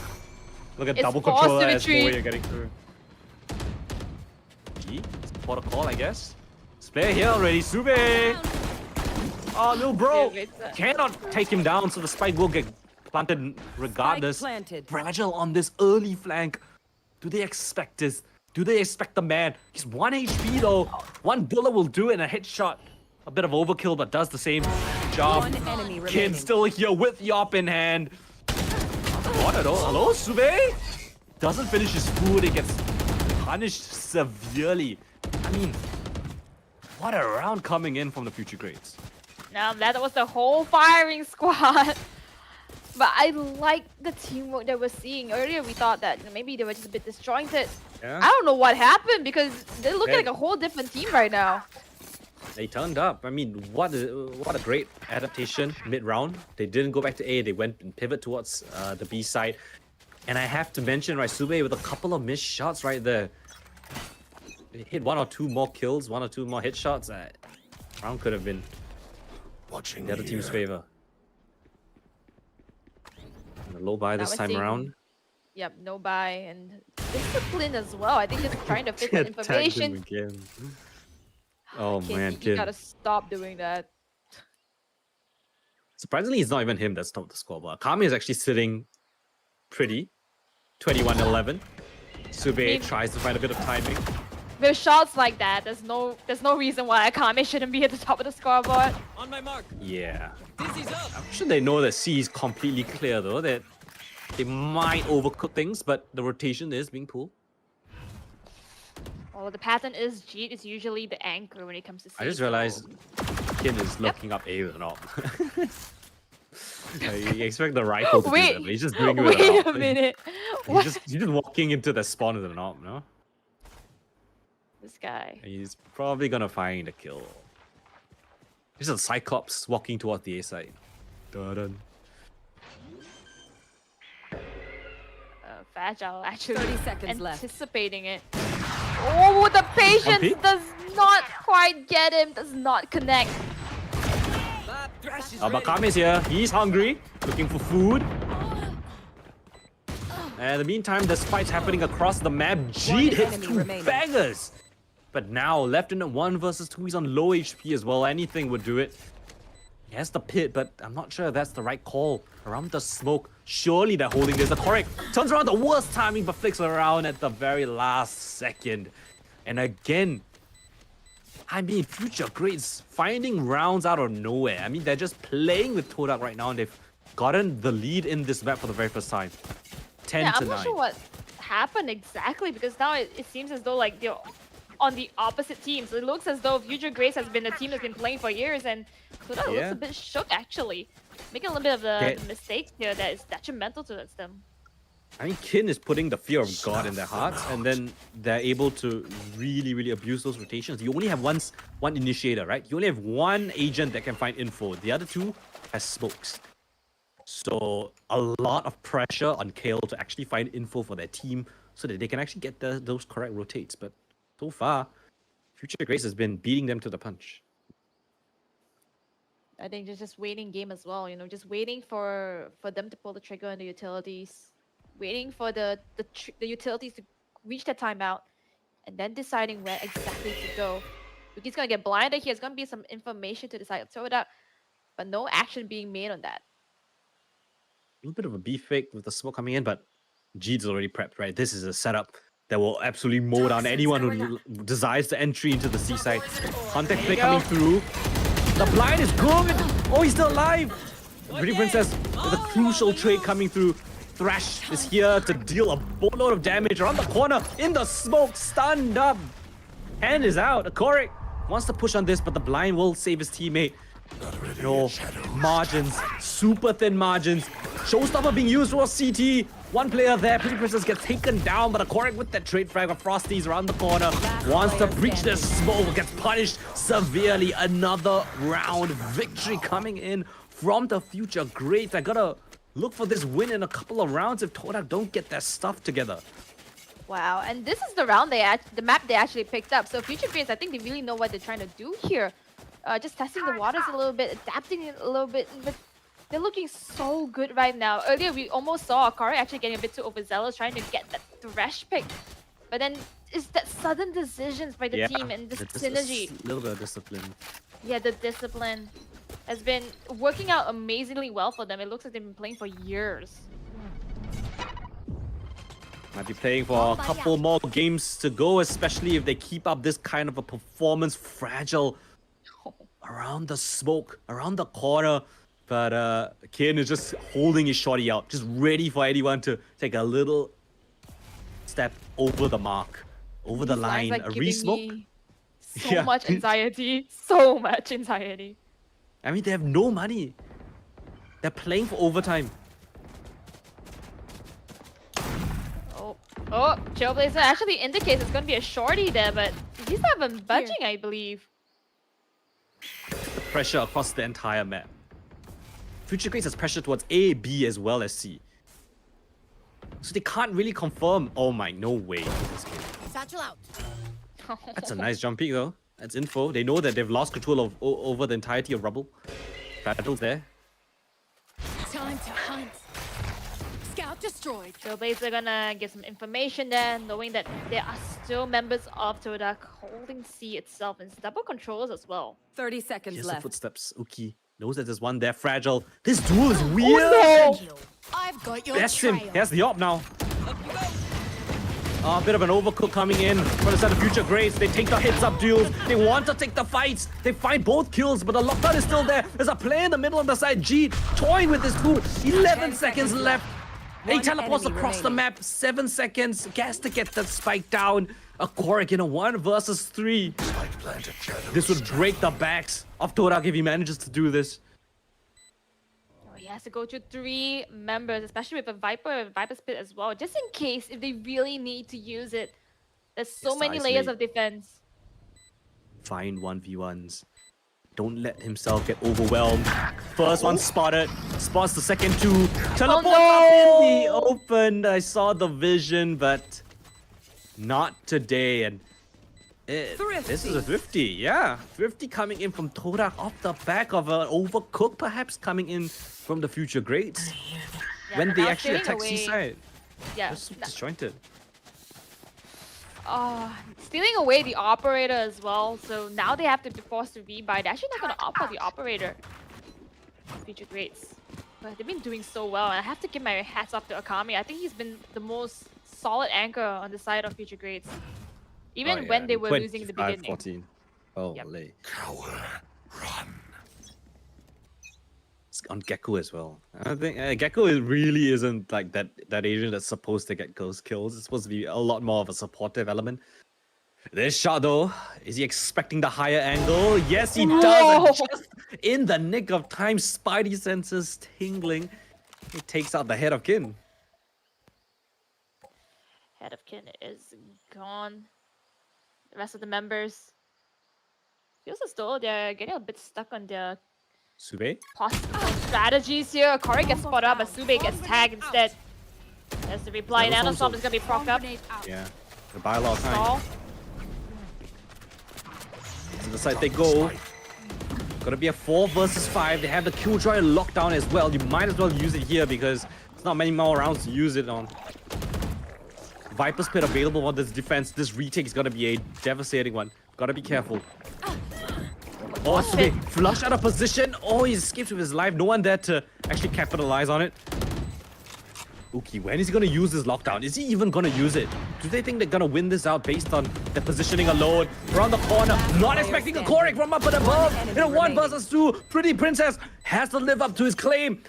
Can he actually deal the damage? Spotted out, knows that he's not on the spike whatsoever. Spots his head in the open. Frosties Blinded. It's gonna be tapping the blinded. spike. Not gonna be on. There's not gonna be enough time. That's it. Oh, that is indicator. He doesn't even need to go for this. He's already played the time. Oh, brilliantly done from Pretty Princess. I mean, Match point. it got super scary right down to the wire, but his knowledge, right, his experience to play in that clutch like that, yeah, you ain't gonna be losing rounds, you know, that have been just gifted to you on the play. They didn't even use the lockdown. They have that into this final round, arguably, of this map. I mean, looking at the buys from TODAK, it's horrible. Horrible indeed. The saving grace is that G as well as Kale does have the ultimate here. They have to use this because it is match point.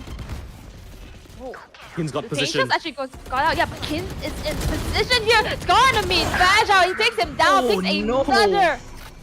It's not looking too well inside TODAK. You should run. Feels like that was the one time Future Fates actually decide to push and fight One A. enemy They get it with so convincingly. 1 versus 2 to save the map. Jeed up on bat, 17 and 17. Can he pull home another victory? No, he shall not, as Kin closes the map out after a fantastic resurgence. Down 4 to 8, they win 13 to 10. Pulls out the impossible here, actually putting the comeback into my dictionary right now. What an amazing performance by the side of Future Greats. I don't know what to say, man. Like, I can't wrap my head around what strategies they've been putting out because it's just been such a wild card so far. We thought they were getting overrun by the side of TODAK, but suddenly it seems like everything is under control. Golden, maybe you have more of an explanation than me. I think when it came down to the second half, they just had better attack protocols. I mean, you could see them, you know, constantly harassing every single portion of the map. They had the 2 pieces of initiator utility, right? Without needing the smokes to lurk, they could actually get quite, you know, very good lurks coming in towards that A side. You saw Kin on one of the rounds with an op just lurking, walking up mid, rubble towards the A side by himself as that lurk. So even though they may not have the double controllers, they have a lot of fighting ability. And Akame, I mean, 25 and 16 at the top of the scoreboard as that Gecko. 7 plants, 3 first bloods. I mean, oh, sorry. Kin is 6 first bloods, so that's another factor. He gotta count into things. But it's just a whole, a well-rounded performance coming in from Future Greats on that second half. Really, really well done. Absolutely. I think Future Greats, even though they were a bit disoriented in the beginning, each of them was still playing their role. So they knew exactly what they were doing. They just weren't executing it as well. But as time gone on, they adjusted so fast and quickly to the way that TODAK was playing. And suddenly they actually figured out the solution. And now taking in the first win. Who would have thought, by the way? I knew this was going to be the close match, but that was actually one for the books. I think that was the first one that really shook me from my seat. Amazing stuff just coming in from the second series of today. But with that being said, I think we'll have a short break as we recuperate from the mayhem that was TODAK and Future Greats. After this, we're going to be going into another round, which I believe is going to be Ascend, which is one of TODAK's best maps. So stay tuned, everybody who are watching. We'll see you guys after this break. Hi, I'm Pretty Princess. I'm 16. I'm from Singapore, and I play Controller Initiator for Future Grid. I play for Mickey Mouse outside of this tournament, and we've been playing together for around 6 months.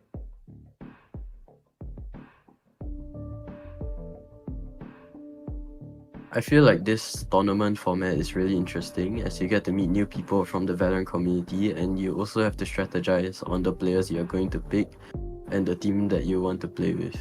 I feel like the vetting was really interesting as you got to showcase your own skill and players could see how well you played as a solo. The drafting of teams would really rely on the vetting. I think that was the interesting part of the tournament.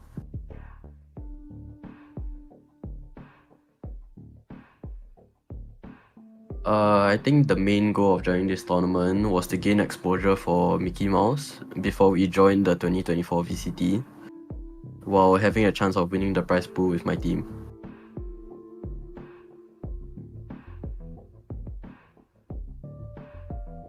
Yes, I'm confident with my team as we scrimmed against our opponents in the first round before, and that was our only practice together. And somehow I got to pick 4 of my players from the team drafting from my actual team, and we will know how to play around our new 5th as we have the chemistry with each other.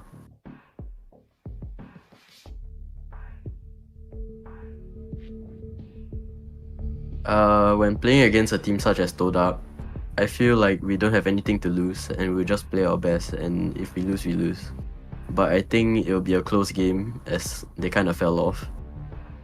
I think we would have a fair chance of winning this tournament as our only competition would be Team Puff or NXGN. I feel like these two teams really established themselves as being powerhouses in the tier 2 scene. It'll be a fair challenge for us, and yeah, I think it'll be a close game, and you guys kind of fell off a bit, so like, yeah, let's have a good match.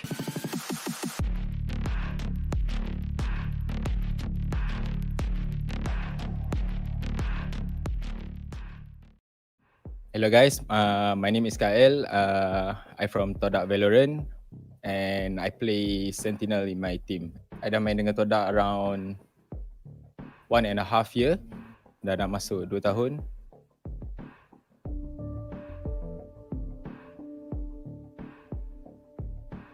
Saya rasa bagus untuk mencari talent-talent muda sebab talent pool dekat Malaysia tak banyak and we need more player from MY because right now I keep seeing the same people over and over. So yeah, we need some competition.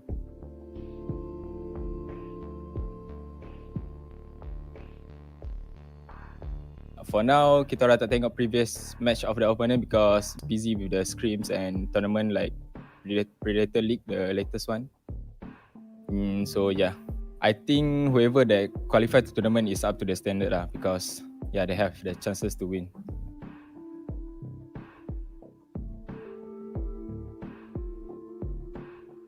I think we are confident to win the tournament, but we're not too overconfident. Yeah, we just play our game.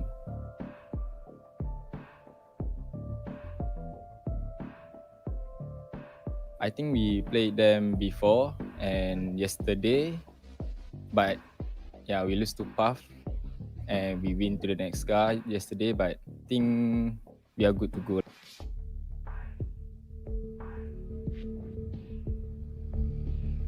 I think I started to play against the Team Puff because we lose to them before at Liga Mas. Hope to meet them at Grand Final, I think. Yeah.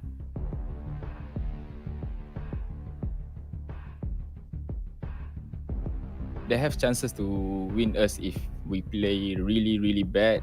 Yeah, but if we lose, I think we're gonna disband, guys. That's all.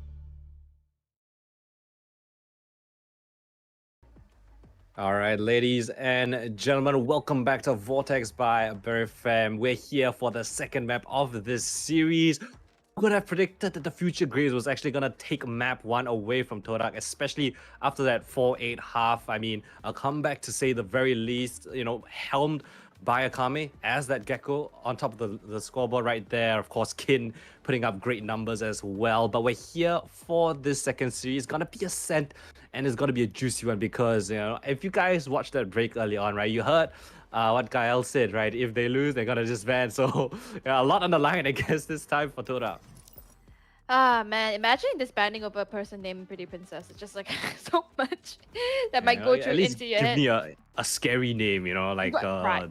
Destroyer or something. A Pretty Princess? Hey. But you know what?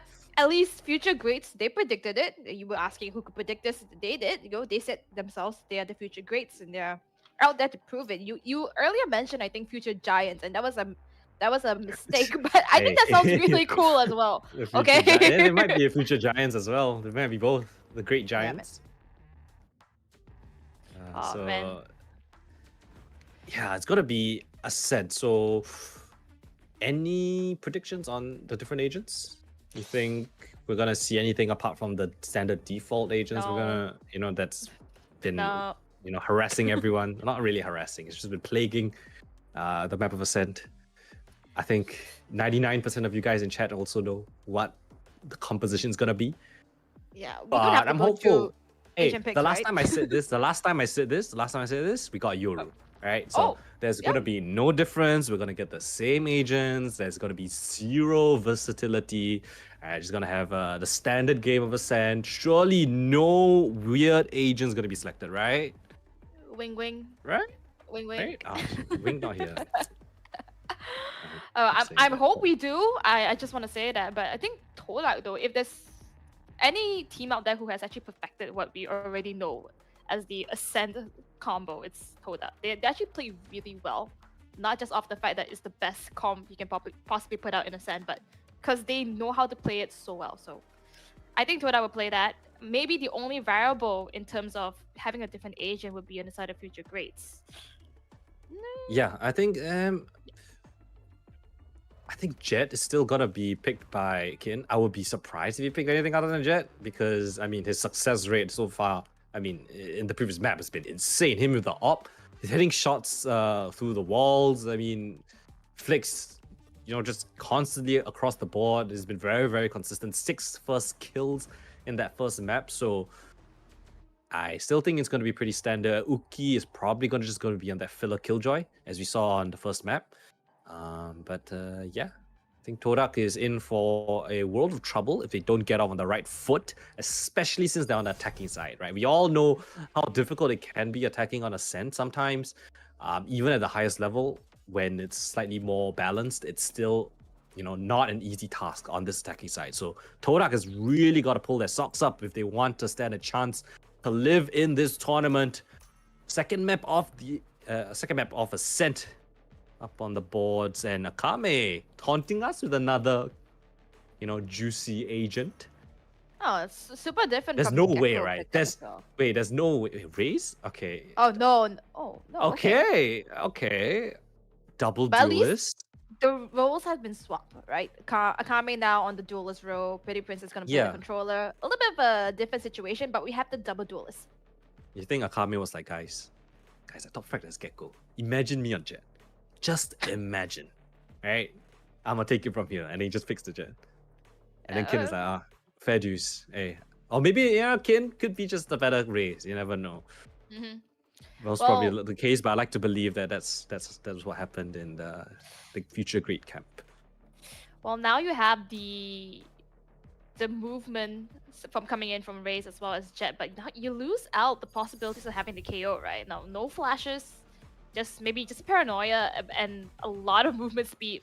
But that means you have to be proactive in taking those fights, and it's a little bit more of a situational thing because Ascent, we all know it to be so tight in corners. A lot of these angles and corners you have to clear up. That's why the KO does Ascent so well in terms of being in the composition. The double duelist though, how do you think it will fare in the hands of the Future Greats? Oof. It's curious that they picked the double duelist even though they're starting on the defensive side, the KO is just so strong, right? And you know, one suppress at the right spot can scan everyone in A main or even B main. So a lot of stopping power is available on the KO, but hey, if your two top fraggers on the previous map decide to go for duelists and they're really feeling the game and they have some cool strats behind it, I won't hate it, right? It's not the most outlandish comp, not the most outlandish agent, and we've seen Razors actually, you know, do pretty well on Ascent as well. You know, slightly off meta comps. Double Duelist is an interesting one though. They want to go for a lot of early fights. We'll see if that pans out in their favor. Turret down. Absolutely. Gonna start already, and Yuki's already just silenced here, but Kyle's going to be the one that opens it up and takes a pick off the business. No smokes on the side of Future Giants there, but huge pick off for TODAK up in mid. There's gonna be 3 down.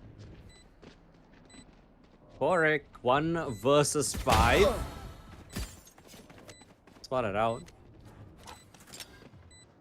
We gotta really throw, right? TODAK is really gotta throw right here. The TODAK, not triangle. What was it? Trident. The TODAK Trident. Trident, yeah. Yeah, peeks in towards Korek, and yeah, first pistol. Pretty solid coming in from Kyle, right? As mentioned in this interview, maybe he watched it back, maybe he watched the stream, he realized what he said. He's like, oh guys, we need to win now. We just pick up an easy 3k just like that, and now puts his team up 1-0. Second round should be a pretty comfortable one for them, especially on Ascend. Not too many things to worry about. Especially with the guns as well. Only a ghost on the side of Kin if they want to play with something different. Take flight. That's interesting, right? You look at how the double duelists are just chilling out towards this B side.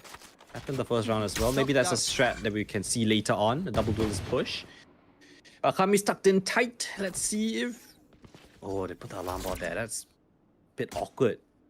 It's just gonna buy presence here. The rest of the team on TODAK, right? They're comfortable to explore the rest of the map.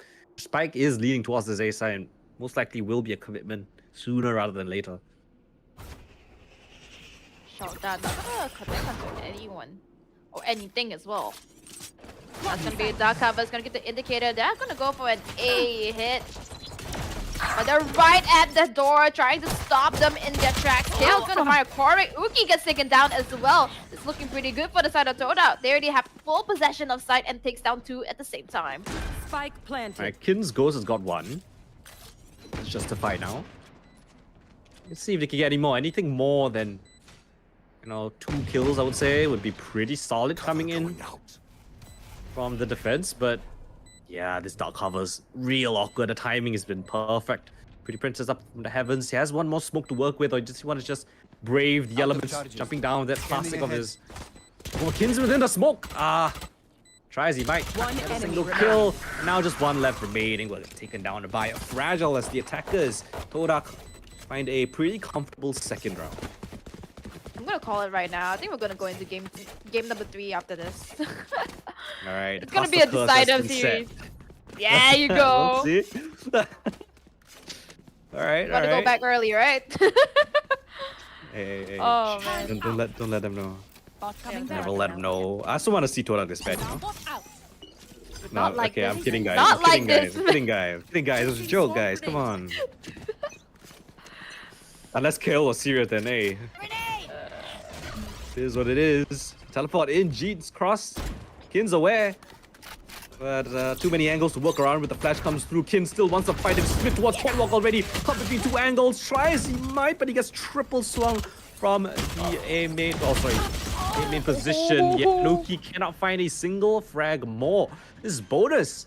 Going swimmingly well for TODAK. I think they heard what you said. They have something to say about it. We're not going to disband so easily. So strong in taking in the site. And Sube having those 2 kills is amazing. Kame has something to say. Gets revenge for his teammate. Baby Princess as well. Taking down Sube's 1v1. But the winner is going to be Frosties here. Oh, Very went down nicely done. really close. But yeah, it is still the bonus though. That's gotta be rough from the side of Future Grace. You don't want to lose rounds like that when you have the weapon advantage and you're on the defending side of Ascent. 0-3 now. Down on eco buy. Yep. But this is exactly what we usually get from TODAK, right? So I'm seeing that maybe time off just to help them get a bit of a reset there. Now playing something they know well, which is Ascent. Oh, push towards A. Comp that they're used to as well. Ooh, G's gonna find Kin, but it's gonna be overzealous. Finds another 2, so it's 3v4 right now. They got the favorable advantage. Shadows traveling. Now they're just gonna accelerate into the side. Pretty Princess, what can you muster? Gets blinded by the paranoia, but into the side they go. Around the corner, around the switch. He finds a timing, but G just peeks him at the right time. Take another round on the court. Now tries to swing out of the smoke by himself. Gets blindsided by Fragile. And the last player standing, Uki gets his head blown clean off. A 4th round now and a relatively clean one yet again. The money is in an amazing situation right now. They're so good for the next couple of rounds, and you know, even if they lose, they can just rebuy up round after round. So TODAK in a very strong position right now. The double duel comp not really paying off. Oh man, that's the reason why KO has been always picked inside, and that's because of just the potential to scam out, the potential to win those fights and duels, even if you have a double duelist to try to overrun them. And so far, TODAK here, this is the throttle we're talking about. Yeah, it's pretty individualistic, right? You don't really see many cool ideas coming out from the defense side so far. It's been pretty standard. The duelists on their own. They have a couple of double setups, but nothing too much to write home about. It's gonna be an A finish right? I've never seen one. So Kin is in a really comfortable position. Oh my lord, the util. He's still alive for such a long time. Fragile still here at the back of the A side. Kin cannot find a single shot, and finally, maybe this is the time for the future greats to, you know, put around on the ball, get scanned out, door not even closed, spike yet to get planted.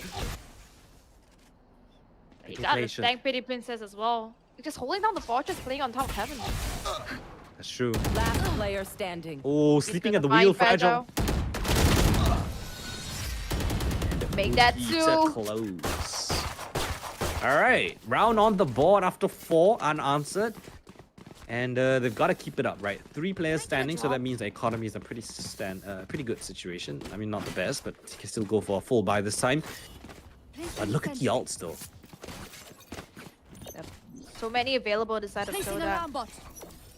Fragile's gonna be investing in the Blade Storm as well. He's gonna just purchase a shorty. I think having the option of having an operator could be a good thing as well, considering you are on the attackers. You could possibly try to fight for that mid position the next round.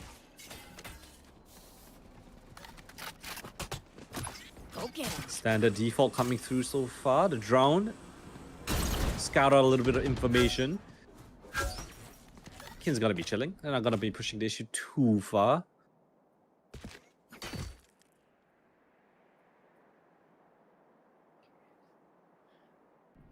Slow and steady. This is the usual situation Ascent brings to you. Yes, sir. TODAK, yeah, very comfortable with this kind of playstyle, right? And it's been in it's been in the map pool for so long that kind of almost perfected it. Fragile. Very bold. Very daring. Putting a lot of pressure towards mid.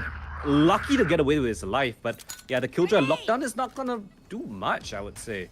There's a lot of space here in heaven. Nowhere to run. Oh, Hunter's Fury actually jumps! Oh, it's a LeBron safety James there! right here. Just a massive lead coming in from Kin. Gets one, but gets traded out. Still, man advantage available.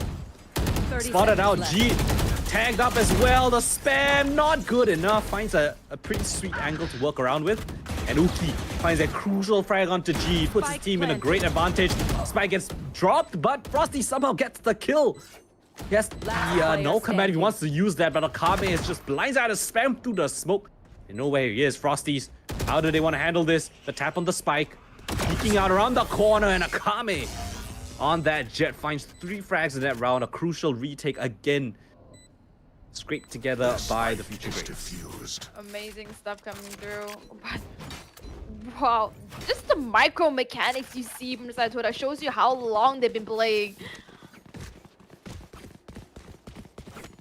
Now moving on into round number 7. You have 2 ultimates available on both ends. So Kame has the Blade Storm, as well as Kim the Showstopper. That's going to be huge if it does manage to find at least more than one person on the side of TODAK around to one corner, which is usually the case when they do go for the attack. Yeah, this is technically a half buy, but 3 rifles still available, so it's very potent, fragile, Go get him. with the full armor as well. Frontman for his team.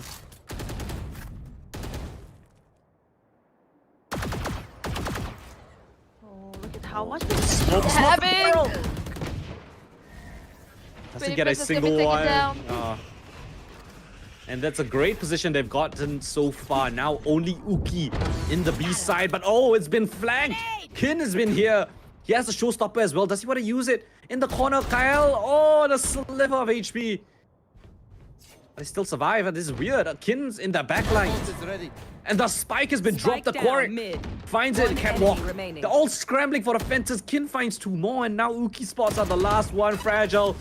Between a rock and a hard players gets a nice kill, but the dart's gonna reveal his position. Surely he doesn't get away with this. The TODAK tower used against them. And the Greats find a 3rd round in a row. I need this. Wow. Now, at least the creds are available for the side of TODAK. They can at least buy with it, but not without losing 3 rounds to the side of the Greats. Oh, Yeah, Ultimates now is ready though.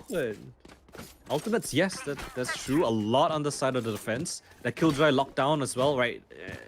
We really haven't mentioned it, but it's been bumped up to 9 ult points now. Much harder to get, but it is available. Placing swarm grenade. Yeah, I can't believe you're at 9.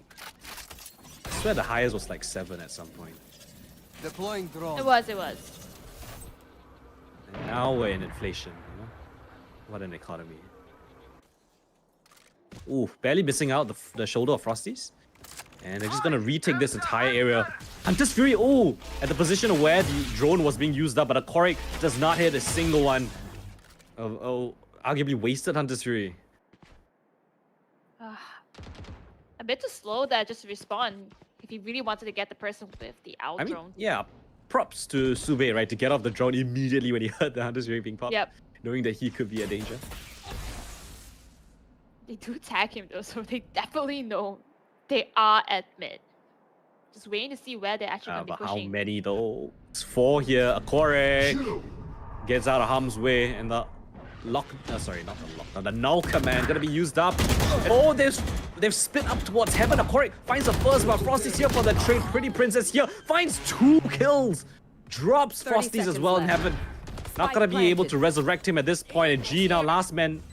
Oh, not the last man. The last man standing as G gets taken out. Sube in a 1 versus 3. One enemy remaining. He surely has to push this ultimate because there's no way in hell he's getting out of it.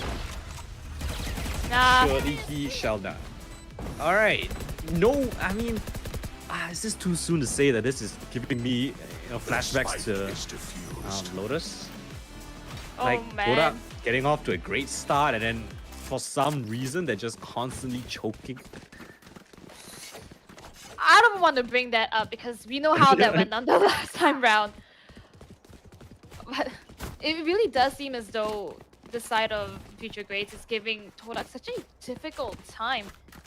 What we thought would have been giving issues to Placing Future swarm Greats is grenade. actually doing the complete opposite. Suddenly now the challenge is that the momentum gets taken away and TODAK is finding difficulty just to break through that. Revealing area. I mean, it's pretty weird, no? Like, you use the null command and then you push heaven. I mean, that's a Right here. very big overextension. So it is what it is. Next round on the cards. Fragile has a rifle in hand. The Pretty Princess on this nice off angle. Might be able to get one. And Akame finds one as well. A teleport out into safety. Oh, and One again, enemy Kins remaining. at the top of mid. Oh, I'm not sure how I feel about this. Sheriff trying to challenge Kin, but he takes him down so easily. So corralled together as well. I understand they were saving, but it's The just Future so Gates hard. have to tell. They Yeah. have a read. I'm not sure what's the exact thing that's giving them this read, but Kin has pushed A main into top mid and flanked them twice before the minute mark. Placing So I guess just no presence equals early flank. That's ridiculous, Placing no? swarm grenade. I mean, surely TODAK has to be aware of this. They're surely aware that, hey, we're being flanked top mid 2 times already. We have no utility with nobody watching it. Perhaps it's just a situation of them saving. Could be a tell. But look at this. Now Regardless, actually try for B. yeah. Uki's got a lane set up. So, and he dodges the knife, the suppression. Oh, but up and above, Fragile dashes into the site above the switch position. And they finally cracked open. No way! What? What? Pretty Princess around the corner. No chance. Oh, gets sussed out, Sube. Privy to that kind of shenanigans. Catches Pretty Princess out on a weird superhero play. I like the switch up though. Now TODAK actually has a standing into this. Oh, Nice nade. watch KO's gonna be taken down by Kindo. One enemy remaining. Ooh. Nice shot. Kame, last man standing. It looks like the key to success is an opening kill. Akame tries he might to save. 2 players around the corner, and Frosties will not let him bring that up into the next round. Regardless, I think he still can go for a up purchase. So not the end of the world. Oh, opts not to actually. Yeah, doesn't choose for Interesting. the op. Interesting. Okay, so regardless of the crest that they have, they're still gonna just purchase some rifles. But I think that's exactly TODAK's agenda, right? Try to deplete the resources that the side of Future Grace has already mastered in the previous rounds. Gotta climb back up slowly. Fragil's gonna use the Blaze Storm this time round, I believe, with the shorty just purchased. Yeah, B main aggression is the name of the game. Looks like it's gonna be a fast one after they get control over that early corner. What else do they have? No, nothing much. They have the from the shadows. Nakame's in a little rat spot. Ooh, the way they Ignores game, Fragile. though. Do they know though? I don't think they do. Oh, they know now. The spray Wait a through the minute. smoke. He's still alive. One enemy Gets remaining. 3 kills. What was that from Akame? He's fighting He's World War still III by going. himself. Yeah, I mean, I shut down all the way in B main before they even have a round before chance the to step switch. out of the smoke. They get instantly deleted. And yeah, look at that. I mean, he avoids Fragile. He says, hey, Fragile, yeah, you can go in the side. Someone else will deal with that. I got the next 3. I like how it reverts down into just as if this is just ranked games, you know. Having a bit of creativity, it does help. But in that situation, Akame really got away with her. I mean, you have the KO. Surely you flashed through the smoke. Did you not have money for it? I don't know. But there was no flash. There was no utility to get them out of that dark cover. Bomb buddy out. Kimberly, but Quarrick and Akame is gonna find 1 each apiece. Showstopper is gonna have Kin find 1 for himself, going to scatter into safety, but the Hunter Fury manages to catch him off in that One cubby. enemy remaining. It's Spike all down falling A. apart. Toda, what happened? See? Manages to find Sube. The last man standing, walking around the if and mid, lurking on his own. Switching sides. The last 8 rounds, the Future Grace have won 7, lost only 1. And Todak, I mean, Turn out. they have great initial control, right? They have great initial ideas. Right? They get a certain part of map control that's nice, but then when it comes down to the execution, right? When it comes down to the nitty gritty, it feels like Future Grace are just slugging it out better than Todak, right? They're just gunslinging just slightly better. Every single one of them pulling off impact rounds time and time again. We saw Pretty Princess up in heaven when they overextended. So Akame in the previous round with a fantastic triple kill. Everyone's stepping up. Yep. Right now, it really doesn't seem to be looking like the same TODAK that we're used to seeing. Just so methodical. They're like really knowing step by step which layer to put out there. This is a bit shaken here. Cover going out. All right. A execute coming through perhaps. Jeed with the paranoia. Still in sight. I'll buy them a little bit of time and actually chunk down quite a bit. I think the Shokta did quite a bit of damage on the double duelists. Yeah. Oh, but mid that's love gonna- coming through. Doesn't Gonna get really pay anything. dividends later on.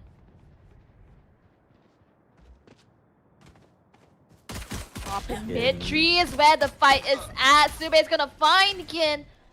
They don't see Frosty though. He does have this angle, but just a classic. They're right there at it, but Korek gets the one up with the ghost. Finds Sube as well with the readjustment. That's really well done. Jin is where the fight is gonna happen. Up and above. What? A Korek still gets the kill. One enemy remaining. He still gets the full fragile. Tries to call his bluff. Dashes in. Gets obliterated on for the ace. 21 HP. The last two players That's ace? extremely low. Kyle. 5 and 11. player Has to pull off standing. 2 kills. Crucial one. Oh, from the corner. He still connects the headshot. Kyle himself on just 1 HP. He's been silent the first half, but he answers in kind the second. Oh, man. I'm not sure if he's trying to go for the ace or just a bit impatient there, but that was detrimental because now this first round given to TODAK.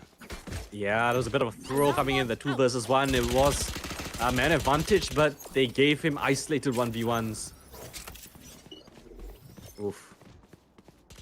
Very well done though on the side of Korek Kyle. is 7 out of 8 outpoints on the second round.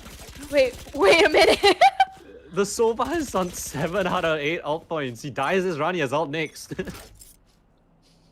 That's what you get when you get 4 kills, the alt orb, and the spike plant, and die.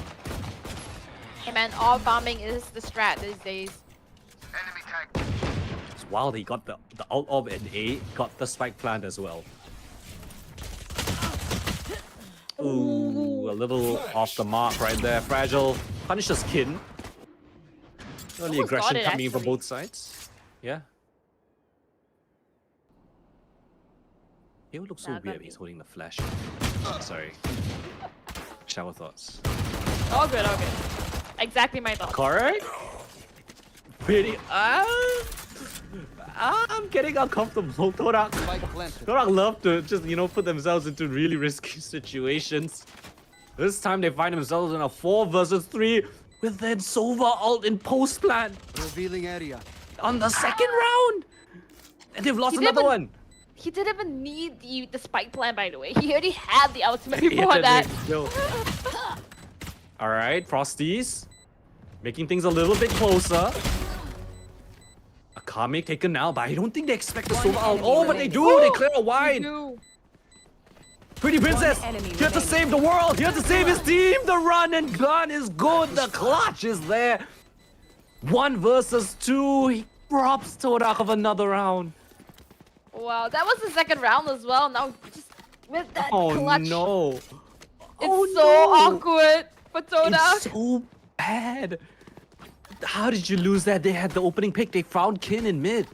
They got a 5v4 and then they just bottled it in A. Both of their defenders on A got 0 kills up against Sheriffs and Classics. That is... You cannot have that up against a team such as the Future Great. They will punish you. They will make the most out of your mistakes. They might even make you disband. Not like this, TODAK. Come on. Oh, it's a can do free it. B site. It's a free B site. I'm not sure what's the call here. They're They just want to expecting play mid, the right? retake? They're expecting contact in mid and then they want to go for crunch. There. But that's not happening, as we can clearly see. The question is, how long do they hold to this? They're getting impatient. They're pushing the issue now. Look at the way they TODAK's hear playing this. though. They pushed They out get a push into in, they're like, mid. yeah. What a beautiful call. Just when they push towards mid, they push into B, and Uki pushes their heads out of the server. Smokes on each entrance, but Lombard's going to provide the safety. Lombard spots the flag. One enemy Cover remaining. fire, brilliant shots. That's everything you need and more. What Gun here. is happening to TODAK?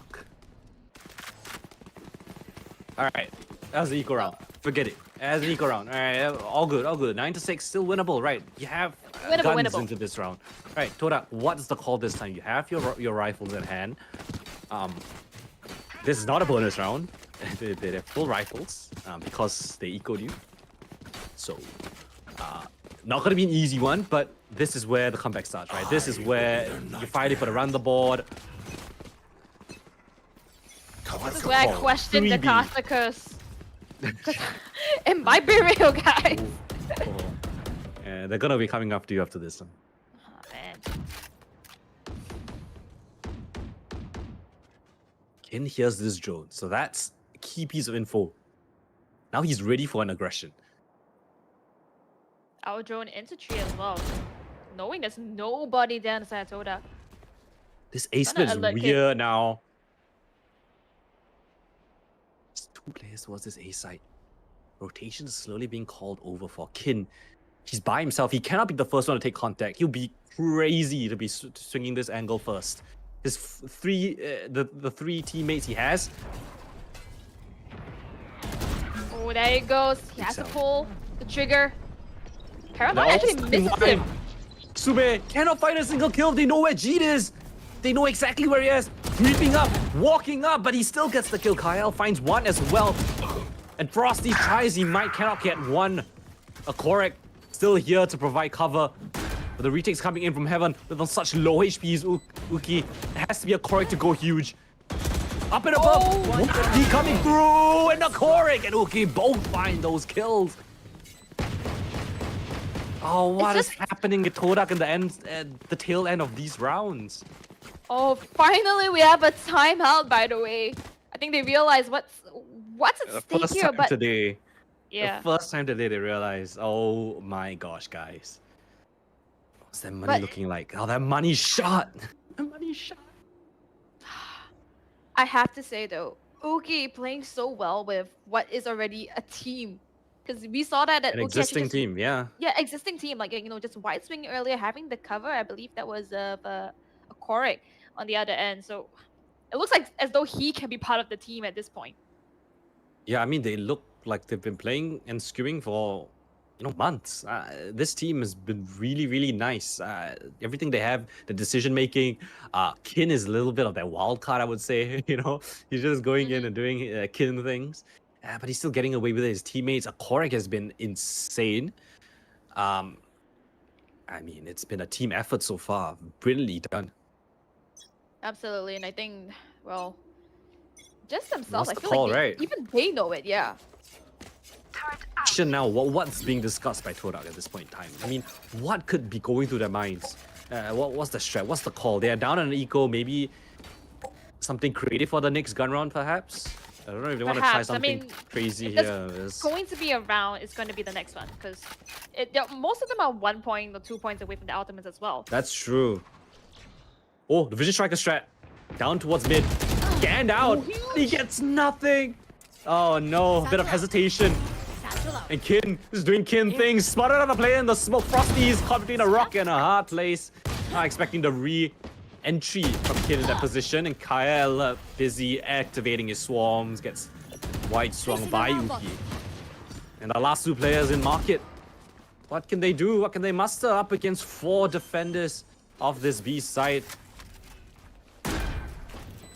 It is Sube alarm as well bot. as Cheat. But no Oh, yeah, utilities look at Pretty whatsoever. Princess positioning. He's in D main now. He has a crossfire setup. One enemy So remaining. brilliantly done. What a well-oiled machine this is. Sube tries to put it into Uki. He gets another one as a consolation, but Corey takes on his counterpart. And that's Kills me on what they need another right now. point. They need rounds, man. They need rounds. 4 in a row. They got ecoed and they couldn't recover. Oh dear. But this is the round. This is the round that makes or breaks Okay. TODAK at this point. Fragile, you have your ult. Fragile, you have your blades. On Frosties, you're 1 off. Hey, we can get your null command after you get a kill. Jeet, you're also 1 off. Kyle, you have the lockdown. You can play for a retake. Sube, we have the Hunter's Fury. We could go for an early ultimate, or we could, wait for them to tap the spike. Yeah, so many options. Let's see what they choose. Oh no, they choose to die. That's what's gonna happen. Jumping out, nobody's wasted all of his knives. Jeet around the corner gets nothing. Not like Collapse this. to the greatest degree. They've popped the null command, and they aren't getting anything for it. Frosty's still alive. 70 HP though. Sorry. He's been taking some damage. It's so difficult. Look at how much space they have to play with. It's basically nothing. Hunter's Fury as well. But the counter, the null command to stop the Hunter's Fury. Sube finds one though. And Akame. Oh, Kyle finally finds that trade frag now in a 2 versus 2. Make that a 3 versus 2 as Frosty gets back up on his feet. But there's a flank coming in from behind. Oh, can they do it? Can they line up? Not enough for a Korik. As TODAK will break their silence. They'll finally put a round on the board. That's exactly what they needed this time round. My god, how many ults were used that round? can't Double even Hunter's count. Fury, you had the Lockdown, you had the Null Command, you had the Blade Storm. Oh. And it honestly looked really, really bad. It was a 3 versus 5 and you know, great job coming from TODAK for all that retake. Very, very proactive. And just slightly better on the coordination, right? Small mistakes, I guess, coming in from the side of Future Greats, but come around, I guess. Now back to the usual modus operandi here. Ultra? Never mind, the doesn't jet spot is it out. down. Kin does not dry swing this. Okay, she punishes him for that blindless aggression. Shadows traveling. Literally. They're still persistent. They still want to attack this A side. 3 players towards Catwalk. Look at the time they're Waiting for the actually smoke to buying. fade. Yeah. Yeah, they're waiting for the smoke to fade. Sube might be in a world of trouble. Has the recon dart if he wishes to choose it. Oh, Sube that wide swing. swings out.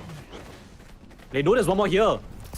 Jean, oh, the flash is beautiful.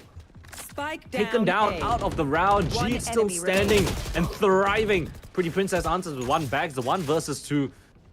He has his ultimate. Ta-ta. And around the world we go. He cancels it. Cancels it. No, they don't hear it. They 30 don't hear it. They don't seconds hear it. He canceled at the last second, so they don't hear this. They think he's in B. He pants them. Completely pants them. Oh, but he doesn't. He Wait, he doesn't? overcooks.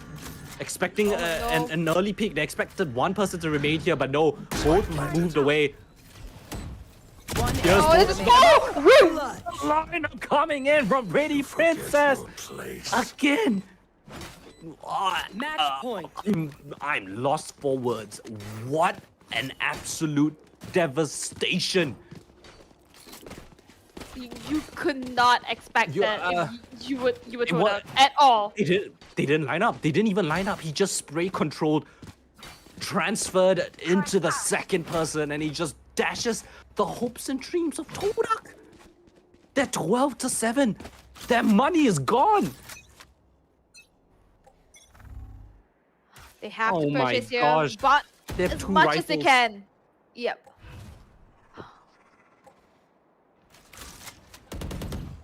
No. This probably TODAK. might very well be the last round for TODAK.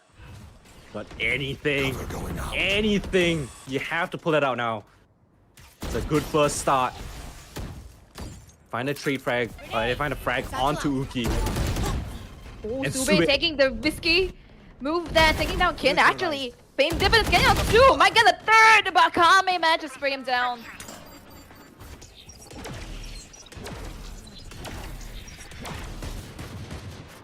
This is wild, the Korik. This is wild, the Frosties. And Jeed answer. Oh, with a broken buy, they make it work. The toughest round that will be for the rest of this map. They've just overcome it. Right? There's no second chances now. They have to just buy every single round. They have no chance to save or prepare for the next round. And okay, right? Finally, at the final hurdle, they break the streak that's coming in from the side of the Future Greats, and their money is not looking too great. Yep. At this point, it's which team hits the bottom of the barrel. Who has enough creds to last all the way to the final point?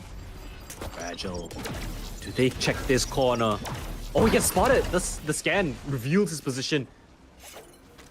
He actually Who's goes back back into it? in! There's no way he can live! He's What's running! happening? What is happening? Not like this! Not like this! Look at the mayhem that's being caused by Future Greats right now. Spike planted. What can he do in the Last player open? He standing. cannot even get a single kill. Flawless. What an Attackers win. explosion out of the B main position, and I can't believe I'm saying this, but the Future Greats have bested TODAK 2-0. What? I can't. I seriously could not even like follow through that. That was just reaction shot mode, I think. I was joking about the disband thing, but No, because I that didn't was a think it joke, would guys. That happen. was a joke. That was a joke, guys. but eh, what was that? That was insane work coming in from the entirety of the the entirety of the Future Greats roster. I'm literally speechless. Like, there's so many clutch rounds that Pretty Princess won. A Corey getting multi-frags out of nowhere. Akame just pulling out the jet after, destroying them with the Gecko. And then Kin just doing Kin things. Uki being a fantastic anchor in his own right, not being on the original Mickey Mouse team, but still putting up great numbers, great support. And then TODAK, literally similar scenes to the first match. They get on a great 4-0 streak. It looked like they're in control of the game. And then from then on, they've won 1, 2, 3. They've after they got the first 4 rounds, they've only won 4 out of the 13 of Future Greats. So Oh man, I think the round just speaks for itself. Right? We thought Future Greats would struggle. They barely did. I mean, we saw the earlier rounds, but it seems as though they were just analyzing the way that TODAK plays, understanding the weakness, and then really capitalizing on every opportunity they could to throw them off. And it did. It worked so well. TODAK had the problem of coming out of the momentum that Future Greats has implied onto them already. It's almost as though it was the other way around. Like I said it before, as though that TODAK looked like they were having the hugest problems trying to fight against Future Greats. And maybe that's just an indicator of the name that they've picked for themselves. Future Greats. And living up to the name, the Future Giants, maybe, Future if Giants? they make it further into the next. I'm rebranding Coined them here today by Coldan himself, guys. The Future Giants. You never know. We might just, in a couple of days from now, you never know what the landscape is going to be like. Now, I'm assuming all of the other teams in this bracket, they've got to put an eye out for them because they've just taken down TODAK. I mean, TODAK, a very strong team in their own right. They've put on great numbers. They've been a core for such a long time. And now being defeated in a pretty, I wouldn't say very convincing, but it's a solid 2-0. It's a very solid 2-0. And the Future Greats have got to be very happy with themselves. I mean, what a showing today. Up against adversity, yet they still come back strong and they come back with great firepower, great tenacity. Yep. So yeah, great job and congratulations to them. But like I said, if there's going to be any of these rookie teams that's going to be besting out the professional ones, it's got to be Future Greats, just by the track record itself. And then knowing that they are 4 members from an originally existing team just solidifies that they know how to play with each other. The synergy is already there. It's coming to a matter of fact if they can best their opponents, and they did it so very well. And that's exactly what we want with this tournament, right? Harboring these talents, nurturing the grassroots all the way into one day making them professional teams themselves. And they said they were going to prepare for VCT 2024. So guys at home, you guys know who to support, not just in this tournament, but in the long run. Yeah, and I guess back to the drawing board for TODAK, right? They've got to reevaluate themselves. They are knocked out of the tournament, unfortunately, so commiserations to them, but they still walk away with 300 ringgit, so not too shabby regardless. But yeah, I mean, Future Greats got a target on the back, and we'll have to wait and see how that will pan out in the rest of the tournament. Because that's it for us here today. It's been a great couple of games that we've had so far, a pretty convincing one by Path, and then a massive undertaking done by the Future Greats. But yeah, just want to give a shout out to all of our sponsors. Thank you very much to Berryfam, of course. Sorry, let me just get a little look down of how things. Team Salty, BenQ Zawi, and Game Just as well. So thank you to all of them for making this possible. It's been great here today. Thank you very much to Ellemonade for being my co-caster. It's been a fantastic time so far. But that's it from us here today. Stay tuned for even more action. We come back for more stuff on the Vortex tournament. And that's it from us here right now. Take care and goodbye. Yes. Goodbye, buddy.